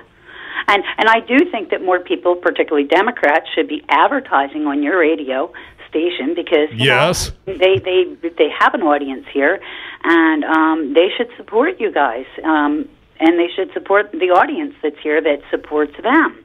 So I think that they really should think about that. I think they take progressives like you and I for granted, Chris. I think they got your vote anyways. I think that left-wing talk radio, much like right-wing talk radio, has always been a turnout mechanism. And I think lefty radio has been a turnout mechanism in my hometown. Dane County turned out its voters last time around. Well, they've had left-wing talk radio for the last 14 years up until Election Day last year. Hell, we know the very best show on that station. Yeah, we do. It's now the very best show, perhaps ever. But, of course, it's right here on WRD 1510 AM. And my last thought, and then I'll let you go. You can paper over all sorts of malfeasance and bad governance with hundreds of millions of dollars in ads. Or propaganda, however you want. Or propaganda, Yeah. sure. I mean, Americans for Prosperity, not so long ago, completely opposed to Governor Walker's subsidy of a foreign corporation. Of course, I mean Foxconn. And now they're throwing $600,000 in television ads thanking the governor. Because they're on the same team, the corporations and the governor and the Republicans. It's all the same team. Right-wing talk radio. The government, the corporations, the governor, and Republicans, they're all on the same frickin' team. And then there's Dom and I and Fancy Brian out here doing the best we can with some meager resources, trying to match the big boys, the corporations, the Scripps, the iHeartMedias of the world. And I think we're doing a pretty good job. Not so shabby, if I do say so myself. We're doing a damn fine job. Before we get to break, Curdy, you brought it up. I want to play this one out there. This is an ad rolled out by, as you mentioned, Tom Steyer. He's a hedge fund billionaire. The good kind, a lefty one, though. The progressive kind, so I guess we like those kinds around here. But he's throwing some shade. We would like it better if Tom Steyer would advertise here on WRRD 1510 AM. Then he'd be a real progressive. I had the article. I don't see. What does he spend, like $10 million? He's spending $10 million. Well, he's up on TV right now. On an ad campaign. The ad that we're going to play, he's got a $10 million ad campaign for no reason. Well, there's a reason, but he's not running for anything as far as we know. Buddy, he could own the airwaves right here for just a little sliver of that $10 million. You know, radio, perhaps your best advertising value, especially this station, WRRD 1510 AM. We got the most energized, engaged, and damn fine progressive audience, and a few independents, and even some conservatives listen, because I know I got a Republican buddy who said to me earlier today, you know, you guys are kind of harsh. I said, harsh? He said, yeah, that ad Dom's doing. I said, that's not Dom, that's the People for People Corporation. They're completely independent of this fine broadcast network, station, and a fine and radio sponsor. program. Let's get to the this 1 minute piece. Join us, Tom Steyer, if you play it, Brian. He's brought us to the brink of nuclear war, obstructed justice at the FBI, and in direct violation of the Constitution, he's taken money from foreign governments and threatened to shut down news organizations that report the truth. If that isn't a case for impeaching and removing a dangerous president, then what has our government become? I'm Tom Steyer, and like you, I'm a citizen who knows it's up to us to do something.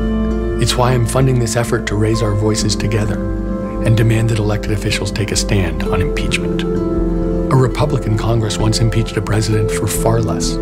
Yet today, people in Congress and his own administration know that this president is a clear and present danger, who's mentally unstable and armed with nuclear weapons. And they do nothing. Join us. And tell your member of Congress that they have a moral responsibility to stop doing what's political and start doing what's right. Our country depends on it. And I believe there's a graphic on the screen as he concludes, something like impeach now. You know, remember how important it was to the Republicans of the 90s? It was all about character, right? Character counts. Well, after 8 years of peace and prosperity and balanced budgets, you got to attack the man for something other than his governance. Of course, Slick Willie, something of a philanderer. But it was character, right? An ass grabber. It was character. It was all about character. And now, nothing. You don't hear boo because, of course, they're afraid of getting tweeted at. Well, they throw and, a of lot course, it's their guy in the White House now. Well, their guy is an ass grabber in his own right. And, of course... No, the 16 women who have accused the president of that kind of behavior today, Sarah Huckabee Sanders, what'd she say? They're lying. So when I said, so these women are lying, and she said, yeah. Folks, we're the Devil's Advocates. Coming back, we're going to talk about some creeps. I just never knew the Elderbush, HW. I never knew he was a creep as well. But he's an ass-grabbing creep just like the rest. More Devil's Advocates. Will grab you, but only by your brains when you come back. But especially the women made me feel good. He was literally breathing down my neck. My skin crawled. There is nobody that respects women more than I do. I moved on her like a bitch. Do you own a rental property, or would you like to partner with a rental investment team? Call the pros you can trust at CCL Management. Rental expertise second to none, a general contractor on staff to direct repairs and improvements, and real estate brokerage services tailored to the small investor. If you're ready to invest in rental property or just need professionals to manage your real estate portfolio, call us, CCL Management, at 608-833-0009 or visit us on the web at cclmanagement.com. In Wisconsin, the laws are the same for bicyclists and motorists, so if you bike, ride with the traffic and obey signs and lights. Whether you ride a bike or drive a car, you must yield the right of way to pedestrians at marked and unmarked crosswalks. At intersections, always look for pedestrians before making a turn and slow down in school zones and neighborhoods to keep our kids safe. Share and be aware. We're all responsible. Visit shareandbeaware.org to learn more. Have a drink at Regano's Roman Coin. This neighborhood corner tavern is as classic as the street it occupies. Family owned and operated since 1966, Regano's Roman Coin is located in a former Pabst Tide House on historic Brady Street, serving an array of craft beers with a focus on Wisconsin breweries. Also, weekly drink specials, trivia on Wednesdays, seasonal sporting events, parties hosted for all occasions, and pet friendly. Open 11 a.m. Tuesday through Friday, 10 a.m. Saturday and Sunday, closed on Monday. Regano's Roman Coin, Milwaukee's pet friendly, cash only order and classic corner tavern. The Devil's Advocates. Political commentary from the back of the class. Hey, Ike, welcome to the Devil's Advocates. What do you got for us today? Fantastic. Thanks for taking a call. And I got to start off with my favorite wrestler, Bobby the Brain Heenan. If the Wankinator was a wrestler, who do you think would most personify the current governor? I got a great name for him, Scott the Shyster Walker. I think that should be his wrestling name. I think it's already been used. I think it's his skateboard name, sir. Allegedly.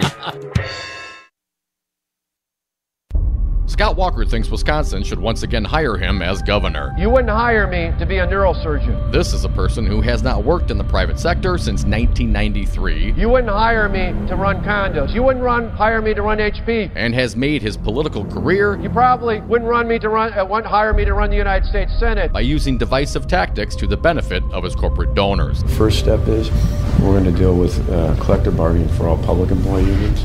Because you divide and conquer. Now he supports the largest publicly funded government subsidy of a foreign corporation in American history. You know, they can go suck lemons. And Scott Walker has yet to live up to his first campaign promise to create 250,000 jobs. Is this a campaign promise? Something you want to be held to? Absolutely. Scott Walker, we the people are done sucking your lemons. This message was paid for by the People for People Corporation.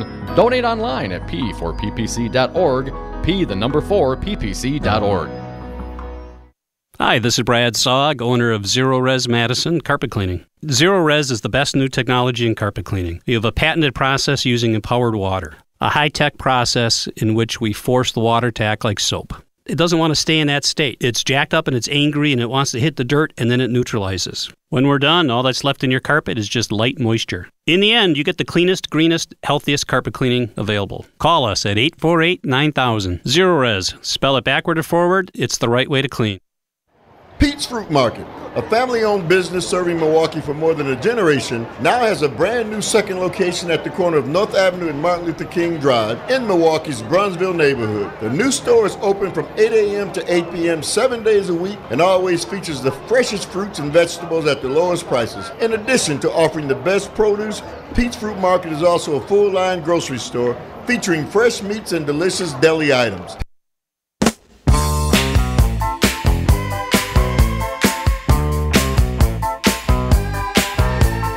The Devil's Advocates, making radio great again. And we are back. Thank you for listening to the Devil's Advocates radio show on 1510 AM WRRD. We are Wisconsin's Resistance Radio. It's Friday. We air grievances on Friday. You can join us on the phones if you choose 844-967-2789. Dom, we just got some good news via phone. Paul called in to say you can hear us, WRRD 1510 AM, loud and clear, in Ripon, Wisconsin. Now, that is the birthplace of the Republican Party. Like and that's also a little northwest of Fond du Lac. Yeah, I was going to say it's up near the Fox Valley area, right? Loud and clear. Don't tell me people ain't listening. Hey, Dom, have you seen these stories about H.W. Bush George Sr. being a little grab-asser? Being a dirty old man. Now, he's in his 90s. He's in a wheelchair currently. He's confined to a wheelchair. And he's got this habit of grabbing pretty girls' butts and telling a little joke saying he's David Copperfield. You want to know my favorite book? Yeah, what is it? But now the photographer was writing his shot. My husband stood on one side of the wheelchair, and I stood on the other. President Bush put his arm around me, low on my back, His comic timing was impeccable. David Copperfield, he said, and squeezed my butt hard, just as the photographer snapped the photo. Instinctively, I swiped his hand away, reporting in the Washington Post. I always knew that H.W. Bush was an ass grabber. I had seen a photo of his hand on Terry Hatcher's butt back when she was famous for Desperate Housewives. Gave her a hug and gave her a little grab. Now, is it rude to kick an old man in the wheelchair between the legs so hard you break his hip? I mean, is that an acceptable response? I mean, what is the acceptable response to a former president, dirty old man, former CIA director, mind you? What do you do? Well, I don't know. The current president is accused of grabbing a multitude of women. Sarah Huckabee Sanders claims they're all lying. Liars. And Harvey Weinstein, of course, villainized both the left and the right. But Trump, he's still the president. We're going to talk more about the hypocrites of the right. Those ass-grabbing hypocrites. Come back with us. The happy hour's now. You better be careful, Dom. Your ass is looking quite appealing. You know it, baby. Then it came in and out. It came in 3 times. Sign on with the devil. Hi, I'm Todd Stryker, President and CEO of Five Nines. Have you got your head in the clouds on how to manage IT for your enterprise? We can make your dreams a reality. With our enterprise cloud technology, consulting, servers, networks, and hosting, we'll manage your IT so you can focus on running your business. Consider Five Nines your personal enterprise IT solution. Enjoy technology. For more information, visit fivenines.com. That's the number 5, NINES.com. We've got Jesse Pica-Holtz in studio with Solidarity Realty. Jesse, why on earth are you advertising in the Milwaukee area when you help buy and sell homes in Dane County? Simple. Since Walker's policies have taken hold 7 years ago, most new job growth in Wisconsin has happened here in Dane County because of its progressive policies. And plenty of folks who commute to or from Madison already know that many rentals here are more expensive than a fixed mortgage. Solidarity Realty. They're real, they're solid, they're honest. Whether buying or selling in Dane County, call Solidarity Realty or find them at solidarityrealty.com. When you need an attorney, trust the voice of experience. The only choice, Lawton and Cates. I needed an attorney because I was injured at work. I wanted to find a reputable attorney. The results that I got with Lawton and Cates were very good. I'm very happy with the way I was treated and the end result that I got. Trust the voice of experience. Call the attorneys at Lawton and Cates. 282-6200. 282-6200. Hey, it's your lovable furry host, Brian Kelly. We have a new show, 414 Wisconsin, weekdays 9 to 11, right after the Earl Ingram Show. Join me and Stu Man the Newsman as we talk about Milwaukee news, Wisconsin politics with great guests. We are going to have a fun time. 414 Wisconsin, weekday mornings 9 to 11 on News Talk 1510 AM, WRRD, Wisconsin's Resistance Radio. You are listening to Wisconsin's Resistance Radio, WRRD, 1510 AM, Waukesha. Puerto Rico Power Probe, Congressional Cleanup. I'm Barbara Cusack. Interior Secretary Ryan Zinke said he had absolutely nothing to do with a $300 million contract awarded to a small company from his hometown to help restore Puerto Rico's power grid. White House spokeswoman Sarah Huckabee Sanders addressed the Whitefish Energy Holdings contract. This is a contract that was determined by the local authorities in Puerto Rico, not something that the federal government played a role in. But as we understand, there's an ongoing audit, and we'll look forward to seeing the results of that. The company had just 2 full-time employees when Hurricane Maria hit and has since hired more than 300 workers. A California congresswoman has come forward with allegations of sexual assault by her boss when she worked as a congressional staffer. Correspondent Jim Roop reports now she's calling for reform in the congressional office. Jackie Spear says she was in her 20s when then Chief of Staff Joe Holsinger, then in his 50s, grabbed her face, she says, kissed her, and forced his tongue into her mouth. Congress has been a breeding ground for a hostile work environment for far too long. She is calling on other female lawmakers and staffers, past and present, who are victims of sexual harassment or assault to also come forward with their stories. President Trump made it clear he wanted a gag order lifted so an undercover informant in an FBI investigation could speak to Congress. Correspondent Sarah Murray reports the probe was looking into Russian efforts to gain influence in the uranium industry in the U.S. during the Obama administration. Trump's comments on the uranium issue raised the question of whether he's truly looking for transparency or simply looking to draw attention away from other Russia-related matters, like investigations into potential collusion between the Trump campaign and Russia in 2016. Spanish Prime Minister Mariano Rajoy says his government is firing Catalonia's regional government, dissolving its parliament, and calling for a new regional election on December 21st. I'm Barbara Cusack. At our home, winter nights are complicated. Either I end up freezing, or I'm sweating. Hi, I'm Missy Tannen. And I'm Scott Tannen, founders of Boll & Branch, the world's most comfortable sheets. And now, we've created the world's first luxury flannel bedding, available for a limited time at bollandbranch.com. Try them risk-free for 30 nights. Go to bollandbranch.com today for $50 off your first set, plus free shipping with promo code SLEEP. Spelled B-O-L-L and branch.com. Promo code SLEEP. This is Charles Osgood. Since auto owners insurance began in 1916, the world has entered the information age of computers, email, and smartphones. While technology continues to advance, we believe people help people best. That's why you'll only find auto owners insurance from your local independent agent, a real person who protects your life, family, and business. Auto owners insurance, 100 years of putting people first. In Richland, call the Goplin Insurance Agency at 608-647-2114. Some of the JFK files were released yesterday, while some are facing further review. But the files ready to read are already raising more questions. The 2,800 JFK files released Thursday may have given us more questions than answers. Nuggets of information revealed about Kennedy's assassin, Lee Harvey Oswald, continue to stoke the fire of conspiracies. The CIA director under Kennedy was asked in 1975 whether Oswald was a CIA agent. But the next page is missing. In Washington, I'm Omar Jimenez. Halloween Eve, the White House will be welcoming ghosts and goblins to the South Lawn for trick-or-treating. Families of children from 20 schools in the District of Columbia, Maryland, and Virginia have been invited, along with military families and community organizations. The President and First Lady will be handing out presidential M&Ms and treats from the White House Pastry Kitchen. I'm Barbara Cusack.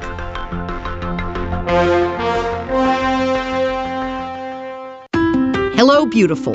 I'm Amy Errett, founder of Madison Reed, a hair color company I named after my daughter. I founded Madison Reed with the idea to create luxurious, ammonia-free, salon-quality, at-home hair color that saves women time and money. Thanks to all of you, it's working. From New York to Florida, California to North Dakota, women all over the U.S. are trying and loving Madison Reed. Whether you're a busy mom, an executive, or a beauty fanatic, this is hair color that gives you the freedom to do more of what you love. This is hair color for all. In under an hour and less than $25, Madison Reed delivers gorgeous, multi-dimensional, shiny hair. Join the hundreds of thousands of women who have discovered a better way to color. Find your perfect shade at madison-reed.com and get 10% off plus free shipping on your first color kit. Use code Good Hair. That's code Good Hair. Good afternoon. It's 5:05 for 1510 AM WRRD, Wisconsin's Resistance Radio. My name is Brian Kelly. The jury says Milwaukee Tool of Brookfield should receive almost $28 million from Kenosha toolmaker Snap-on in a patent infringement case. The Milwaukee Tool filed the lawsuit 3 years ago over patented lithium-ion battery technology that the company alleged was used by Snap-on in their products. Yesterday, a federal court just sided with Milwaukee Tool, indicating that they are entitled to a reasonable royalty of $27.8 million. There were 5 claims among 3 different patents in this lawsuit, and the verdict was unanimous. Tonight, cloudy, lows in the mid-30s. Tomorrow, cloudy, highs in the mid-40s. And Sunday, mostly sunny, highs in the upper 40s. Currently, it's 40 degrees in Milwaukee and 38 in Waukesha. For 1510 AM WRD, Wisconsin's Resistance Radio, I'm Brian Kelly. The following program is a presentation of DC Communications, LLC. Warning, you are about to listen to the greatest radio show ever. And due to contractual obligations and to shield our airwaves' corporate licensees from any semblance of liability, responsibility, and gullibility, we must tell you the views represented on this show are not necessarily those of this station or its management. This radio show contains differing points of view on current political topics, and due to the nature of its contents, it should be heard by everyone. Thank you for listening. Now live from the heart of liberal Wisconsin, where the political party is just beginning, welcome to the Devil's Advocate Show. Best friends proving it's never personal, only politics. Please allow me to introduce myself. Now here are your hosts, Dom and Crute. Welcome back to the Devil's Advocates Radio Show. Dominic, it is my favorite happy hour of the week, the Friday happy hour. Woohoo! Means it's almost quitting time, almost the weekend. Time to go home and do a little grab ass. Stay off me, man. Let me tell you. We're all mature adults here, relatively speaking. Well, we're all adults, and sometimes more mature than chronologically, we're all adults here. If charged with a crime in the courts, I would be charged as an adult, yes. Yes. You are legal to purchase both tobacco and alcohol. Yes. So anyways, let's get back to the ass-grabbing story. No big secret that Herbert Walker Bush was an ass-grabber. I had seen that kind of a secret. I mean, other than the news reporting in the last several days, I was unaware. I had seen that reported years ago. He was an Photographically. I had seen him grabbing Terry Hatcher's ass when she was on Desperate Housewives. And I Googled it just to make sure I hadn't made that up. Well, that photograph's still out there. His hand on her ass. I first found that, just for the record, at the News Vault. Now, that's not a site I recommend you go to if you do not have like internet protection, good security, virus protection on your thing. But that's a site where people are sometimes featured in compromising circumstances. You know, women, lots of side boob, that sort of thing. And they featured... Boob. It's a specific category on the site. But they featured Herbert Walker Bush grabbing Terry Hatcher's butt. And Dom, I got to tell you, I've always kind of been a butt man myself. My wife's got a splendid butt, but here's the point, if there is a point, not to objectify women. Here's the point, though. I would like to think, as a grown man, I have not grabbed any women's ass without their prior consent. I mean, I might have spooked my wife once or twice, but, generally, I'd like to think that's a broad consent.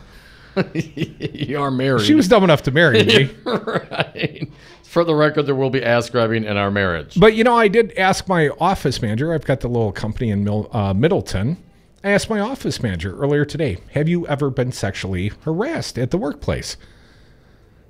And would you like to be? No, well, the night is young. This pretty office manager I have, nice lady, I've known her for a number of years, told me, yeah, sure, of course she has. And then she told me the story. She said that she had a boss that had called her in to review some financial stuff. She does accounting. And when she bent over to, point out something on the page, he reached out and grabbed her ass. And thought it was just swell. That was just fine. That was acceptable practice, apparently, in the workplace. I said, did you tell anyone? No, I didn't. I'm thinking, why? Why wouldn't you tell someone? I would be offended. Of course, that's easy for me to say as an entitled white male, the boss. And she said, well, you go along to get along. You go along to get along. Who wants to make a federal case out of it? Well, I'm thinking, well, I bet that same guy's probably grabbed a few more young ladies' asses through the years. And while you'd like to call someone out, I mean, we've all known those sort of despicable sorts. They, grab women inappropriately or whatever the case may be. Hell, some elected one of those guys president. Today, right now. And here's the part I don't understand. He was elected primarily, talking about Trump now for a minute, by evangelical Christians. And this was acceptable conduct to the evangelical Christians, and you can't say they didn't know it. I don't know if that they would consider with the Access acceptable. Hollywood tape. I mean, listen, it's the same. It's just like the article we read about, the Republicans commenting on Roy Moore to the Senate, the Republican. Yeah, he's terrible. The things he says about. But I support him anyways. But I support him anyway. I mean, no, yes, Trump's behavior, while despicable, well, he's going to push my religious freedom, quote unquote, agenda. So I'm going to support him. They justify it. They know it, and then they still justify it in their minds, and they still vote for him. So you rationalize away if your friend's a little racist, but he's still good people, Yeah, right? I've known him a long time. We don't have any black friends anyway, so who cares if my white Republican friend's a little racist? What if he's a little ass-grabby? I mean, George H.W. Bush, his wife was standing right there. His wife apparently knows about this, and I have to find the article here, but I'm sure it's not the first time. Yes, was that he kind of does this all the time. And, it's almost your own fault by going and standing next to the dirty old man. It's kind of the sentiment I got from reading the article, and as Barbara Bush rolled her eyes. Well, we've seen Bill O'Reilly. What'd he say? I should have defended myself. I'm mad at God. It's all God's fault. I'm mad at God. I should have defended myself. Of course, this was his 6th sexual harassment settlement. The most recent one, $32 million. I mean, you got the money to fight that if indeed you're not guilty the 5th or 6th time around. No, it was for his kids. He had to defend himself for his family's sake. See how they drag because the it kids hasn't in? become public. I mean, obviously, he's lost his job. He's lost his publisher. He's lost his booking agent. He really is unrepresented. Represented. I don't feel bad for the man. Apparently, he's in negotiations with Sinclair. He'll end up again. He's like a bad penny. He'll turn up. He'll move on to offend against other women, I suspect, because it's been condoned. It's been permitted. It's been accepted. Mark Halperin, ABC News director. He's the most recent one accused. Mark Halperin apparently offended or assaulted at least, half a dozen women? Would have them sit on his lap while he had an erection against their will. They weren't willing participants. This wasn't, hide the nightstick kind of fun and games. This was unwanted sexual advancement by a guy who effectively was the boss. And Mark Halperin got to embed the reporters that went out on presidential campaigns. That's a big deal. And it's usually very young, 20-something-ish reporters. In my understanding, he picked 13 embeds. 11 of them were young ladies. And how do you think they got their jobs? And even if it wasn't by sitting on the boss's lap, certainly he had hopes and aspirations. As I understand it, Mark Halperin, who's taken a leave of absence, getting his life together. Mark Halperin basically would say, hey, let's go out for a drink and talk about it. Well, men are pretty unoriginal. When they say let's go out for a drink and talk about it, they don't really care much about the drink. What they want to talk about is, are you willing to have sex with me? Either because you find me attractive, or even if you don't, because I have some sort of power over you. It's time to purge all these mofos. Continuing briefly here, Cody, we talked about H.W. Bush. 2 other women, actresses Heather Lind and Jordana Grolnick, said earlier this week that they were groped by the 41st president while taking photos with him at other events. Both actresses said former First Lady Barbara Bush saw the incidents. Bush spokesman Jim McGrath said earlier this week that the former president occasionally patted women's rears, but that he never intended to offend or act inappropriately. In a statement issued by McGrath, Bush apologized. Here's the statement.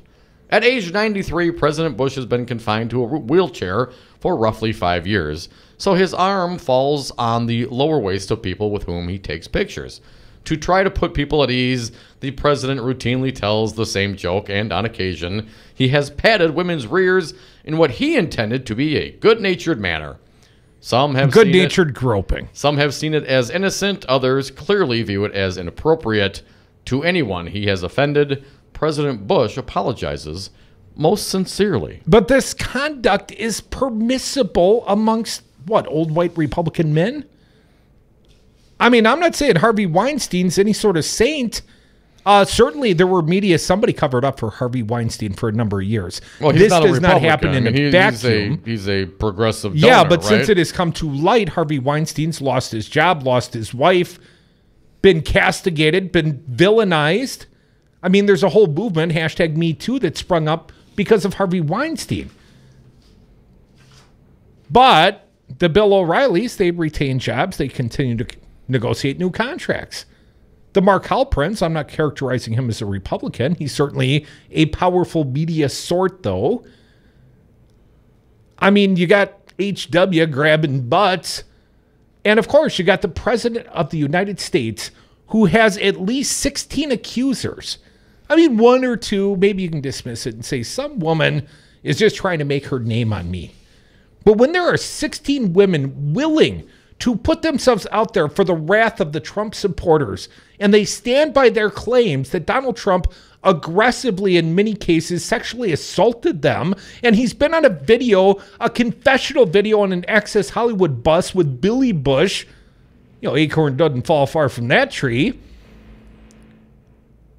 Yet he's still embraced by 77 to 83% of Republicans, despite all the craziness he displays, despite the lack of moral character, despite the fact that he is an accused and probably, allegedly, a sexual offender of some sort, and yet he holds this position in no small part because evangelical Christian conservatives lifted him up to this office.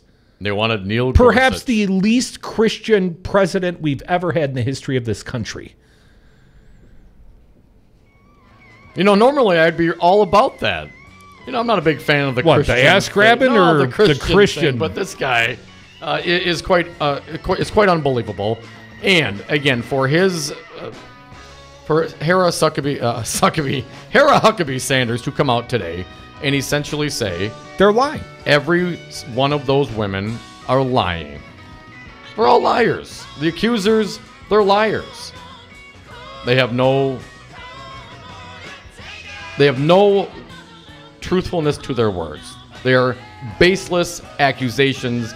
They're in it just for themselves. Why would they put themselves out there, as you pointed out, Crudy, for the scorn and ridicule if these things weren't true? All trying to make a name on this president? Riding on his coattails.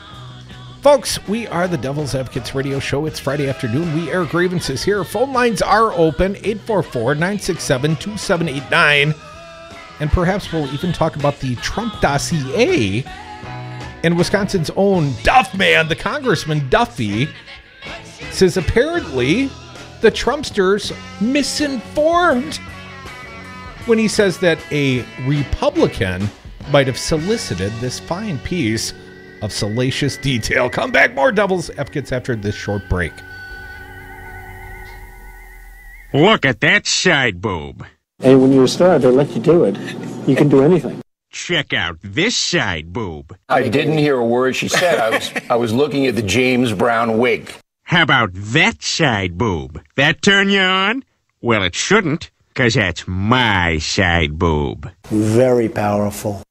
I was on Zero Res Madison's Facebook page the other day, and they have almost 2,000 testimonials from local customers. Apparently, I am not the only one stoked on how cool this company is. A green technology that actually works better and doesn't cost more, it's a no-brainer, I'm in. We are starting our own Devil's Advocates revolution to free your carpets from harsh chemicals and soaps. Call Zero Res today and ask for the Dom and Crute special 608-848-9000 or schedule online at ZeroResMadison.com. Zero Res, spell it forward or backward, it's the right way to clean.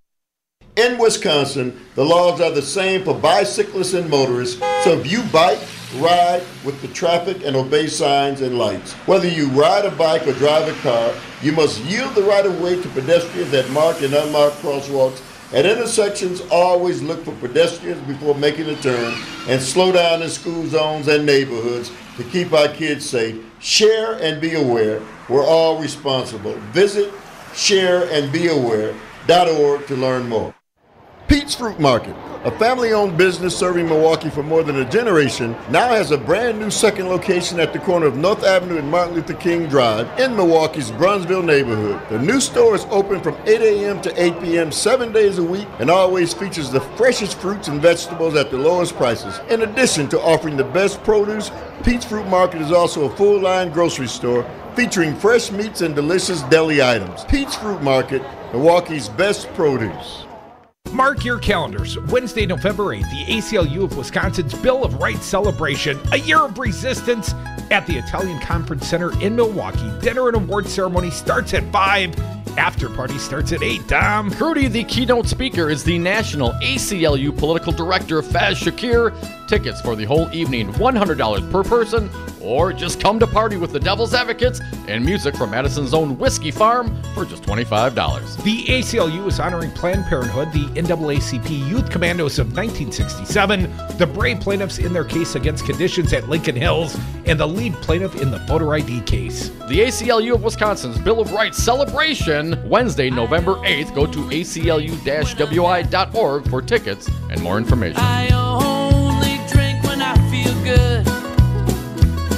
I've got what I love and I love what I've got. It just so happens I'm happy a lot. You're not wired to have a response to this sound. You're neutral to it. You hear it every time you finish a meal and never feel anything.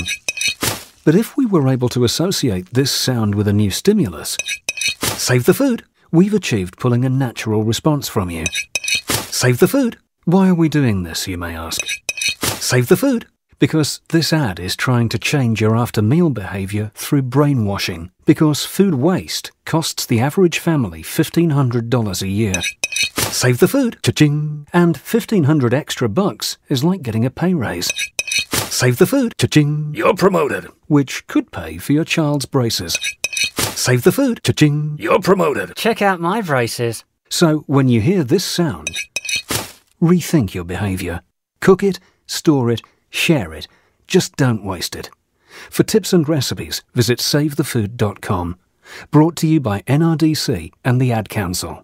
It's a lot easier to measure how many times students use a semicolon correctly in an essay. Educated educators talking education. Than it is to measure how many wonderful ideas are in that essay. Busted Pencils. There is no teacher shortage. With Dr. Tim Slecker. There is a teacher exit. Featuring Matt Damon's mom. You want to know what my mom would say? We've had an intrusion into education. Busted Pencils Radio. Saturdays at 11 on Resistance Radio.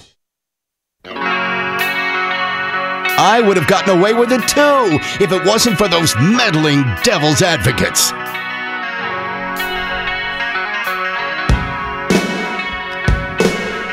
And we are back. Thank you for listening to the Devil's Advocates Radio Show. Happy Friday. We air grievances 844-967-2789 if you want to join this conversation.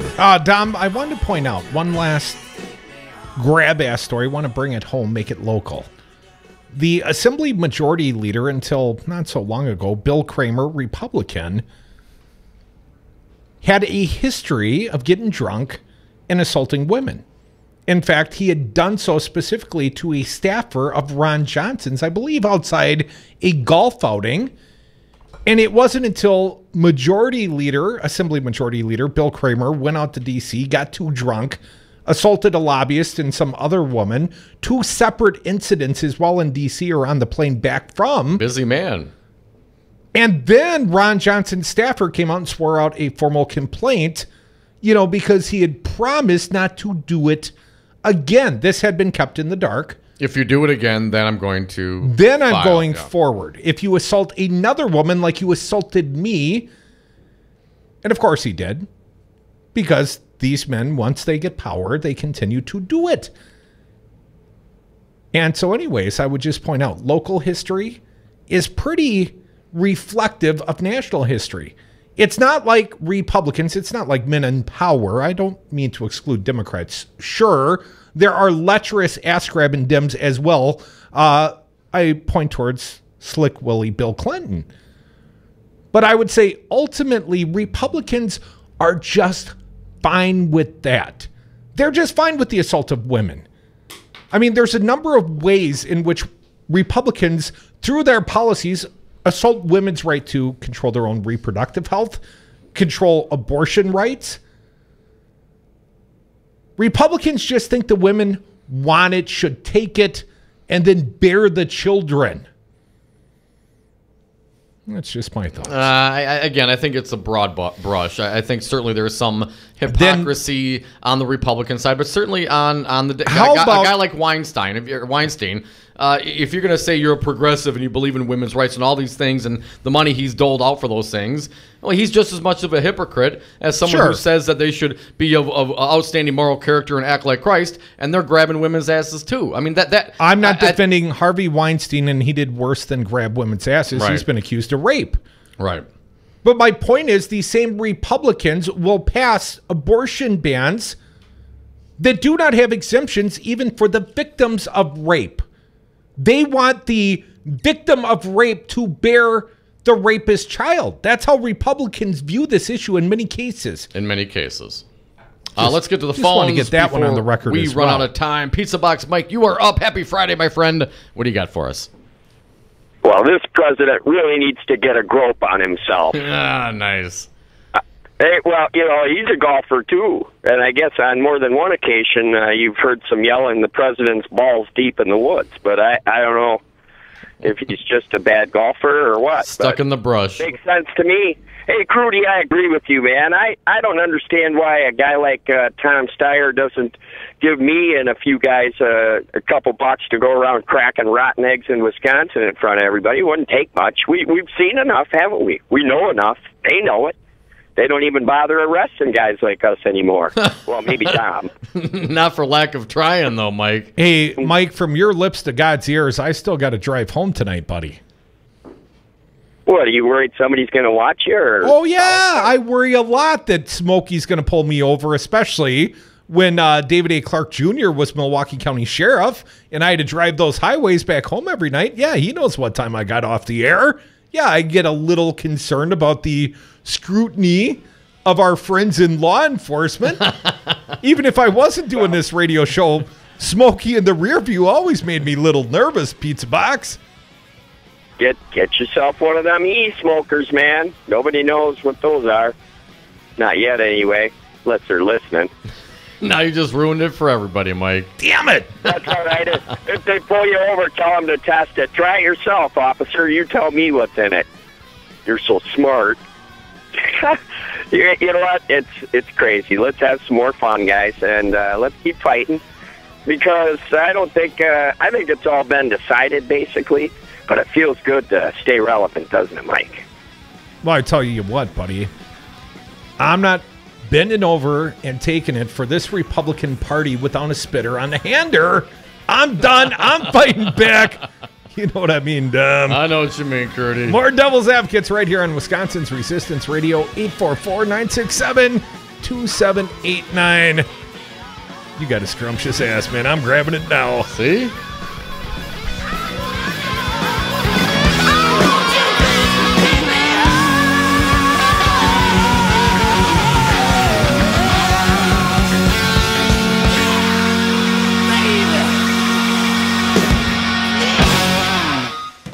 These citizens deserve so much better.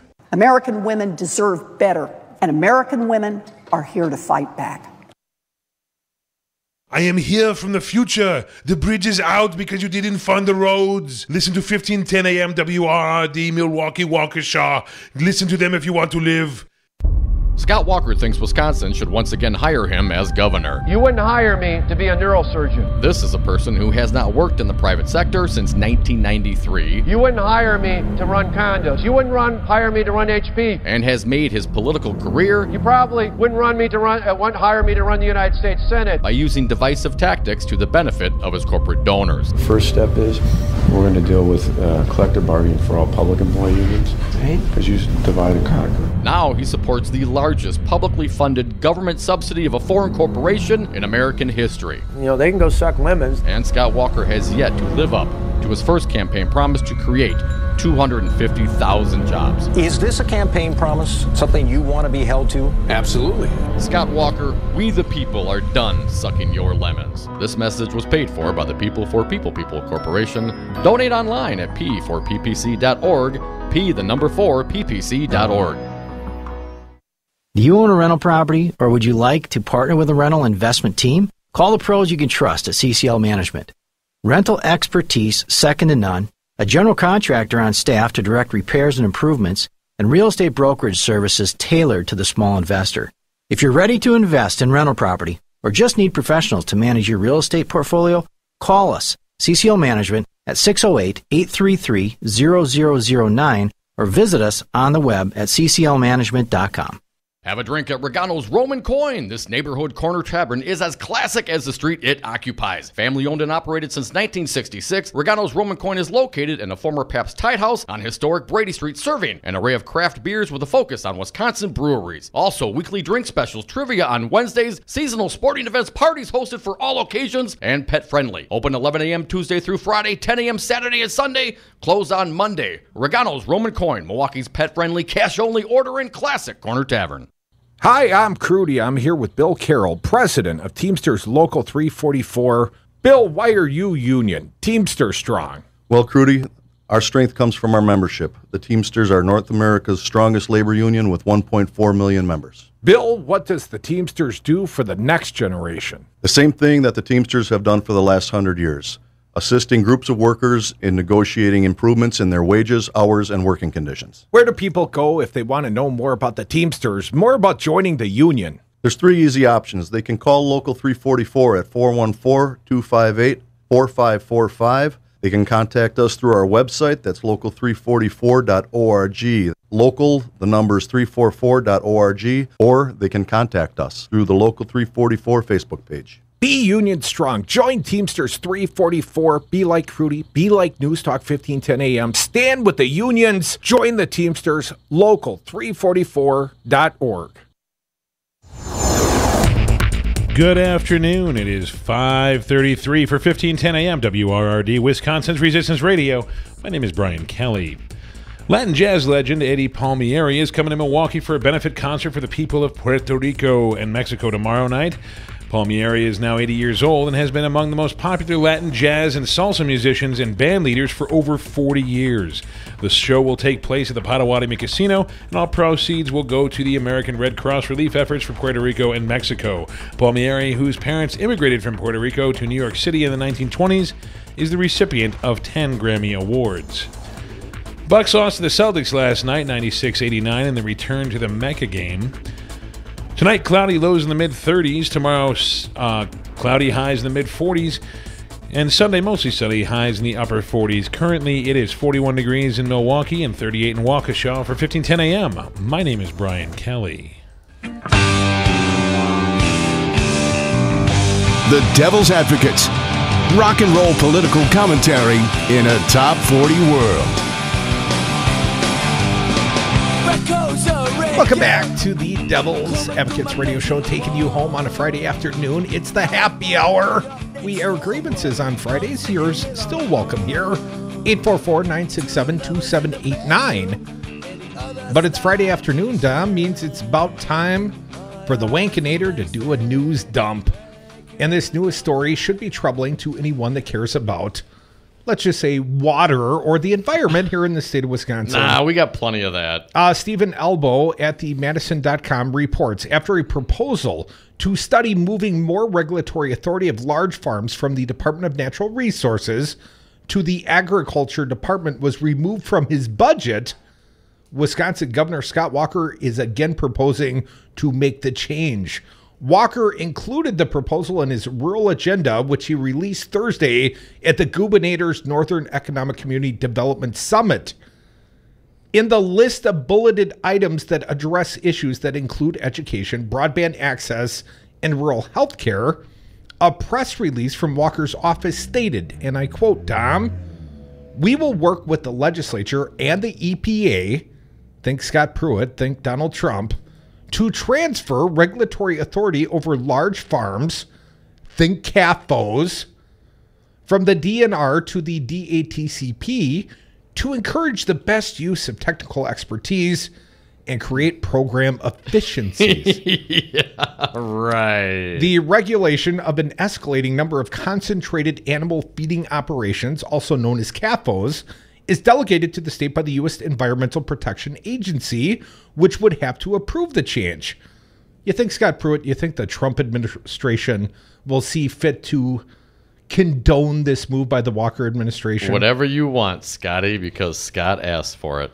Walker's budget proposal in February to study transferring regulatory authority to the Department of Agricultural Trade and Consumer Protection raised concerns from environmental groups. In March, environmentalists complained that the proposal would shift regulatory authority from an agency charged with protecting water resources to one whose mission is to promote the agricultural industry. Dom, here's a quote. I mean, really? Open for business. Midwest environmental advocates attorney Tressie Camp, I believe this is her quote, today's announcement raised additional concerns by skirting any potential public input, demonstrating the unimpeded access and control that Dairy Business Association has over the gubernator's office and ultimately over large-scale policy decisions in our state. She said, our elected officials should prioritize citizens' voices over industry interests. Good luck with that. One more here. Amber Meyer-Smith of the environmental group Clean Wisconsin said the measure would weaken the state's already problematic efforts to regulate CAFOs. Here's another quote, buddy. With all the pollution issues surrounding the industrial agricultural operations, drinking water well contamination, polluted runoff, choking our beaches, a dead zone in Green Bay, now is the time to strengthen the state's commitment to protecting people and take a critical look at the impact these operations are having, not look at ways to relax the state's oversight. What say you, Dom? Continuing on briefly here, Walker's initial budget proposal was axed by the legislature's budget committee in an effort to remove non-fiscal items from the spending plan. A staffer at the office of State Senator Rob Coles, who chairs the Senate Committee on Natural Resources and Energy, said no one in the office could address the matter on Friday. According to WisPolitics.com, Cowles said earlier this year he had no interest in bringing the proposal back as standalone legislation, and he knew of no other lawmakers that were.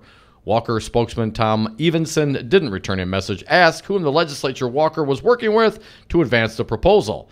Some background here. Dairy farm is considered a CAFO when it houses more than 700 dairy cows. How many? 700.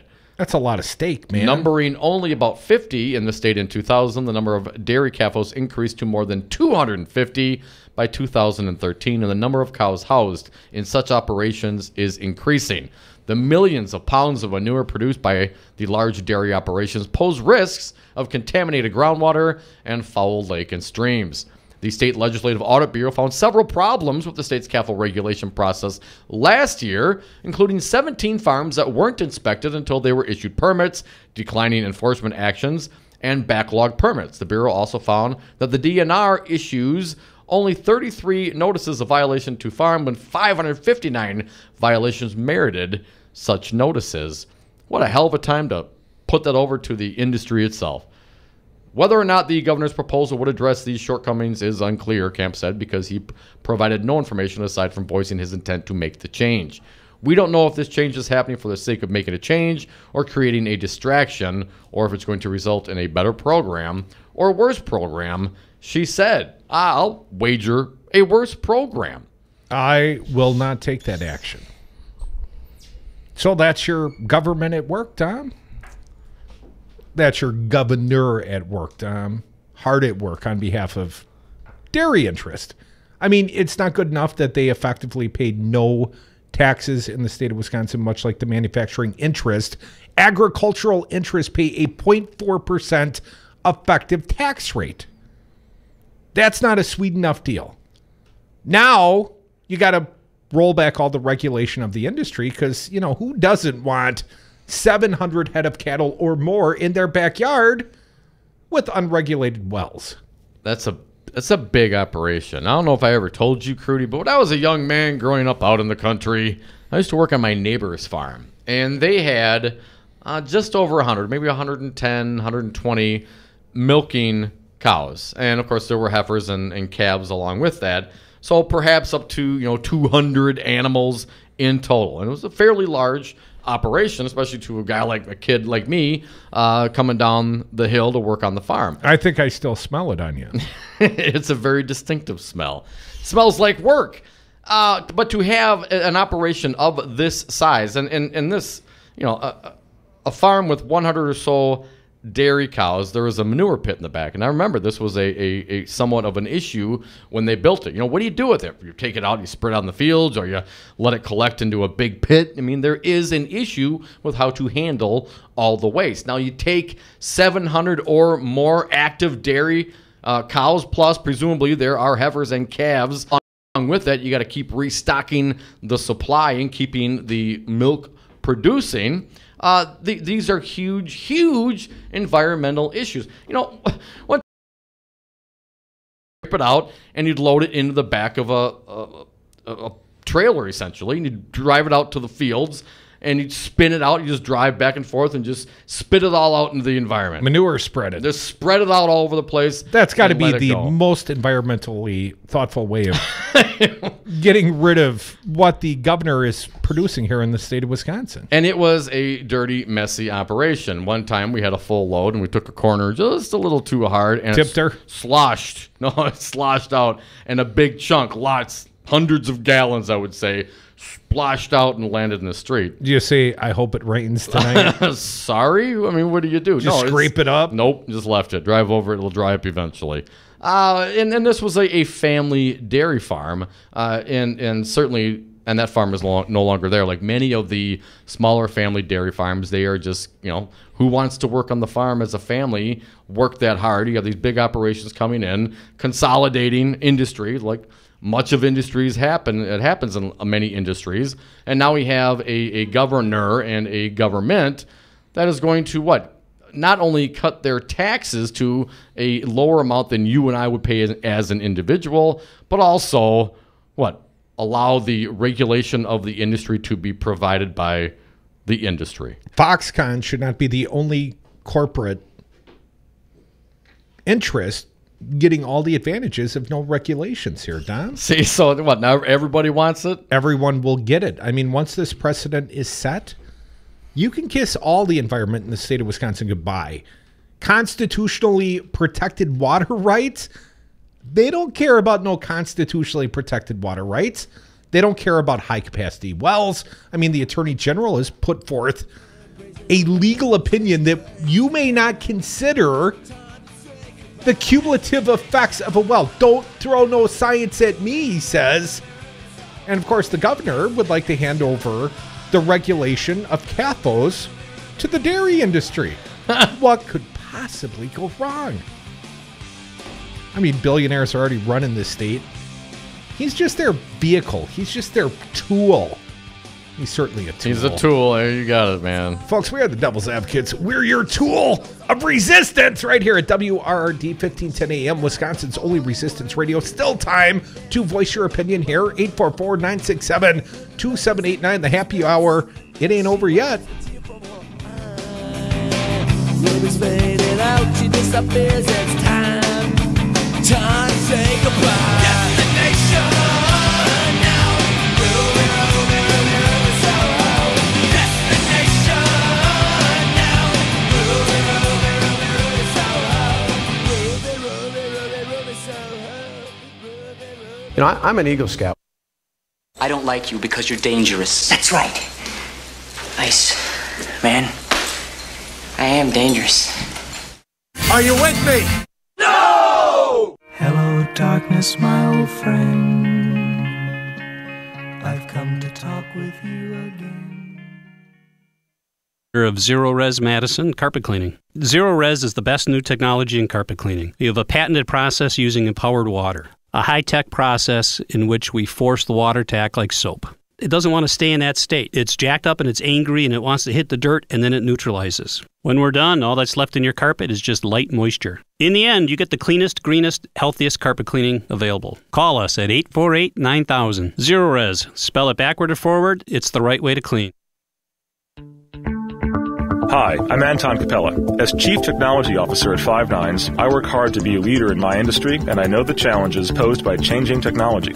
It's my priority to make sure your network is up over 99% of the time. There's no question, trying to manage your own business IT is risky, costly, and time-consuming. Don't let IT overwhelm you. Learn more about Five Nines at fivenines.com. That's the number 5, NINES.com. In Wisconsin, the laws are the same for bicyclists and motorists, so if you bike, ride with the traffic and obey signs and lights. Whether you ride a bike or drive a car, you must yield the right-of-way to pedestrians at marked and unmarked crosswalks. At intersections, always look for pedestrians before making a turn, and slow down in school zones and neighborhoods to keep our kids safe. Share and be aware. We're all responsible. Visit shareandbeaware.org to learn more.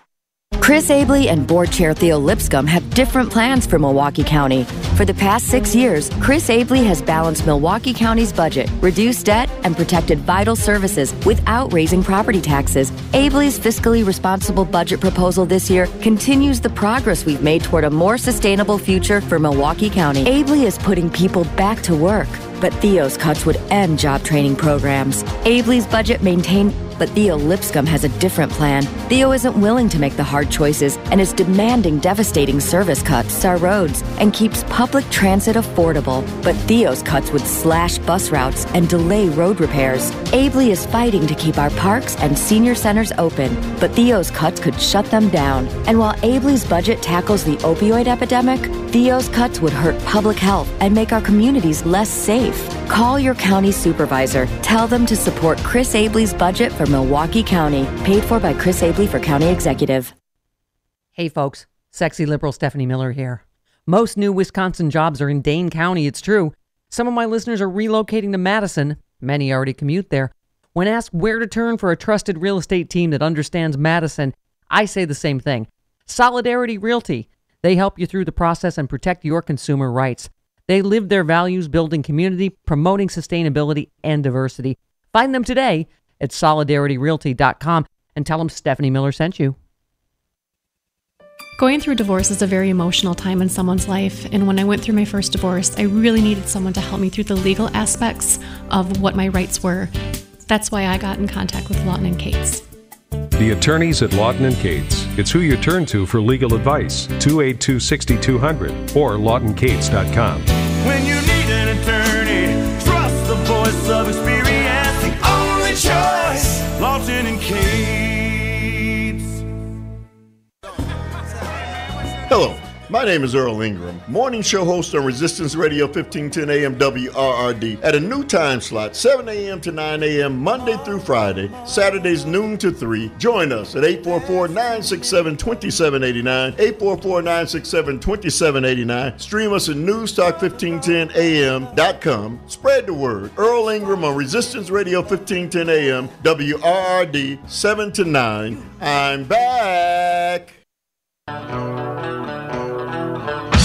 You're listening to the radio show your mother warned you about. Dom and Krutz are the devil's advocates. Somewhere in a lonely hotel room that the guy started to realize that eternal fate has turned its back on him. It's 2 a.m.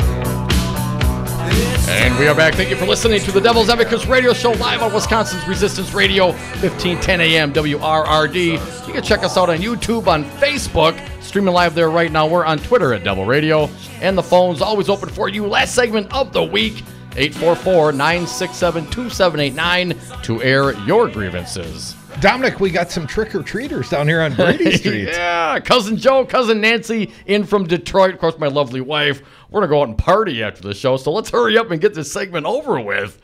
Hey, man, the clock moves just as fast or slow. I'm going to talk faster. It'll make it happen faster. Whether or not you're eager to get a drink in your hand or not. Let's take a quick call before we throw one last story out for the day. Dave from Madison. Damn, Dave, what are you doing to us? Hey, man, I guess I say Madison out of habit. It's really Evansville. Dave from Evansville. Happy Friday, my buddy. What do you got for us? Oh, hey. I got a very Wisconsin-centric grievance for you here. Sorry, I'm driving. What's an unmarked crosswalk?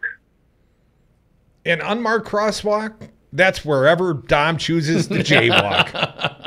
Exactly, my friend. I have had conversations with the police in Madison about this new, well, it's not so new now, but, you know, the ad you've got running on your radio station, your wonderful radio station, about, you know, watching out for pedestrians in marked and unmarked crosswalks. And I pointed out to the police that when you get down to the UW campus, there's probably about 1,000 of those unmarked crosswalks between Lake and Park Street alone on University. And, you know, it's pretty dangerous for the state of Wisconsin to be telling pedestrians that they can step out into the street at any point and they have right-of-way. Dave, I always allow Dominic to step out in the street and test that principle. I always use him as sort of my I do. my hedge, if you will. Well, you know, Dave, down here on Brady Street in Milwaukee, it's one of the most highly densely populated areas That guy's of the state. jaywalking right now. And there are, you know, there's many marked crosswalks, but yeah, technically, once you make an effort, I'm not talking about people standing on the side of the road waiting for a bus or being hesitant. If you make an effort to walk into the street to cross, pedestrians have the right of way. I mean, that's just how it is. And I actually disagree. There are laws against jaywalking. So are they going to not enforce the laws against jaywalking? Well, or are they? I mean, this let's is a not serious misinform issue. people, People though. are getting killed because of this. But Dave, let's People not are- misinformed. An unmarked intersection is an intersection. You got to cross at the corner. If you so cross the at a state corner, doesn't say that though, do they, Crudy? well, that's an unmarked intersection. The state just calls an unmarked crosswalk. Well, that's different than jaywalking. I was teasing with that point. I No. just want to clarify. Okay, but the thing is, the state of Wisconsin is not informing people properly, and this is something that I lived in Southern California when they implemented this exact kind of law, and they spent hundreds of millions of dollars, well, maybe millions of dollars, on advertising to tell people what was legal and what wasn't. In Wisconsin, what do we get? We just get, marked and unmarked crosswalks with no explanation of what that means. Dave, you'll get an explanation after you become my hood ornament. Here in the state of Wisconsin, Dave, we appreciate your call. Hope you have a wonderful weekend. But they don't even inform the voters of voter ID requirements despite a federal court telling them they must. What makes you think they're in the business of informing people about the traffic laws? Hell, we don't even fix the roads here. They figure with all the potholes out there, Dave, you really can't get up a good head of steam anyways. They'll slow them down, man. Yeah, so just, pray for potholes. That's your only salvation on the roads out there. It's like moguls on downhill skiing. They'll slow you down. Kind of, sort of. Dom, our friends at WisPolitics, we got some fundraising numbers, and some of these are eye-catching. I want to point out our friend Randy Bryce, 1st Congressional District. Of course, he's going against Paul Ryan. And Kathy Myers has done okay. She's raised like $82,000 in the quarter. Not bad for a, first-time congressional candidate. But Randy Bryce, with his launch video and, his iron stashy good looks, he's captivated the imagination of many of the liberal left. In fact, he's kind of gone a little Hollywood. Dom, the man has raised over $1 million in the quarter. And I'd like to point out some of the donors on his list. Some of these names might be quite familiar to you. You being a TMZ sort of guy. Yeah, so up on the pop culture these days. Here is my point, if I can find it. Where is it? Donors to Randy Bryce's campaign. Kathy Bates? Wasn't she the one from Misery? Misery, yes. I wish she'd go a little miserable on Paul Ryan. She maxed out. Not only did she max out, she gave money towards both the primary race, $2,700, and more than that, an extra $300 to go towards the general election Other people, Andy Cohen, the Real Housewives guy, Andy Cohen. I don't watch The Real Housewives. You don't, what? What, man? No, don't care. But anyway. Where did Steffi go? She never puts on the housewife shows? No, dude. I mean, he does like the roundup interviews. That's his role. He's very well known. Oh. He's kind of a big deal. People know him? Yes. I don't. But anyway, he's supporting Randy Bryce. Here's one, $2,000 from Andy Cohen. Here's one that Donald Trump certainly knows. Rosie O'Donnell. Oh, yes. Gave some money to our buddy, about $250. Actor Bradley Whitford from The West Wing, a former Madison native. And our understanding, he's going to be a guest Monday on 414 Wisconsin. If we didn't mention it, the new mid-morning news show starring our own Brian Kelly and Stu Daniels, and featuring, on Monday at least, Bradley Whitford, a fine guest. Bradley Whitford will be on at 10:45 Monday. Nice, that is worth the listen right there. That is worth the price of admission. So Bradley Whitford given some money as well. He, of course, a good, dim, supportive guy. He is surrogated often for Hillary Clinton and others. Here are a few other names. Sex in the City. I know that was your favorite in college. I remember that show. Cynthia Nixon, who played Miranda. She donated 2 G's. Here's one. Oh, this woman is fine. Charlize Theron gave money, Monster, Mad Max, Fury Road, $5,000. Joan Jett. Yeah, love me some Joan Jett. Joan Jett gave a Jeezer to Randy Bryce. Who else do we see on here? Joan Jett's awesome. One of the best people I've ever met ever. I love rock and roll. Put another dime in the jukebox, baby. What's a jukebox? Randy Bryce. I'm not saying he's gone Hollywood, but 80% of his donations came from outside of Wisconsin. For real? For realsies. 80% of the dollars or the numericals? Dollars. 80% of the dollars coming from outside Wisconsin. To be honest, aligns with Paul Ryan. Yeah, right, I was going to say. And even Kathy Myers got the vast majority of her donations from outside of the state of Wisconsin. What's up, Wisconsin? Represent, folks. Well, people want people to beat Paul Ryan, especially the Hollywood kind of people. Oh, trick or treat, they're bringing beer. Yes, time to go, folks. Show's over. We've done all we can here. We're going to have a cold one. Sign off soon. Don't forget, you can always live stream right here at newstalk1510am.com. Starting Monday morning, Fancy Brian, Stu Daniels, 414 Madison. Oh, 414 Wisconsin. My bad. Featuring Bradley Whitford sometime after 10:30. Please tune in. Our new show starting Monday. Have a great weekend, everyone. A positive, conservative message can rise to the top of the field. My good friend, Governor Scott Walker,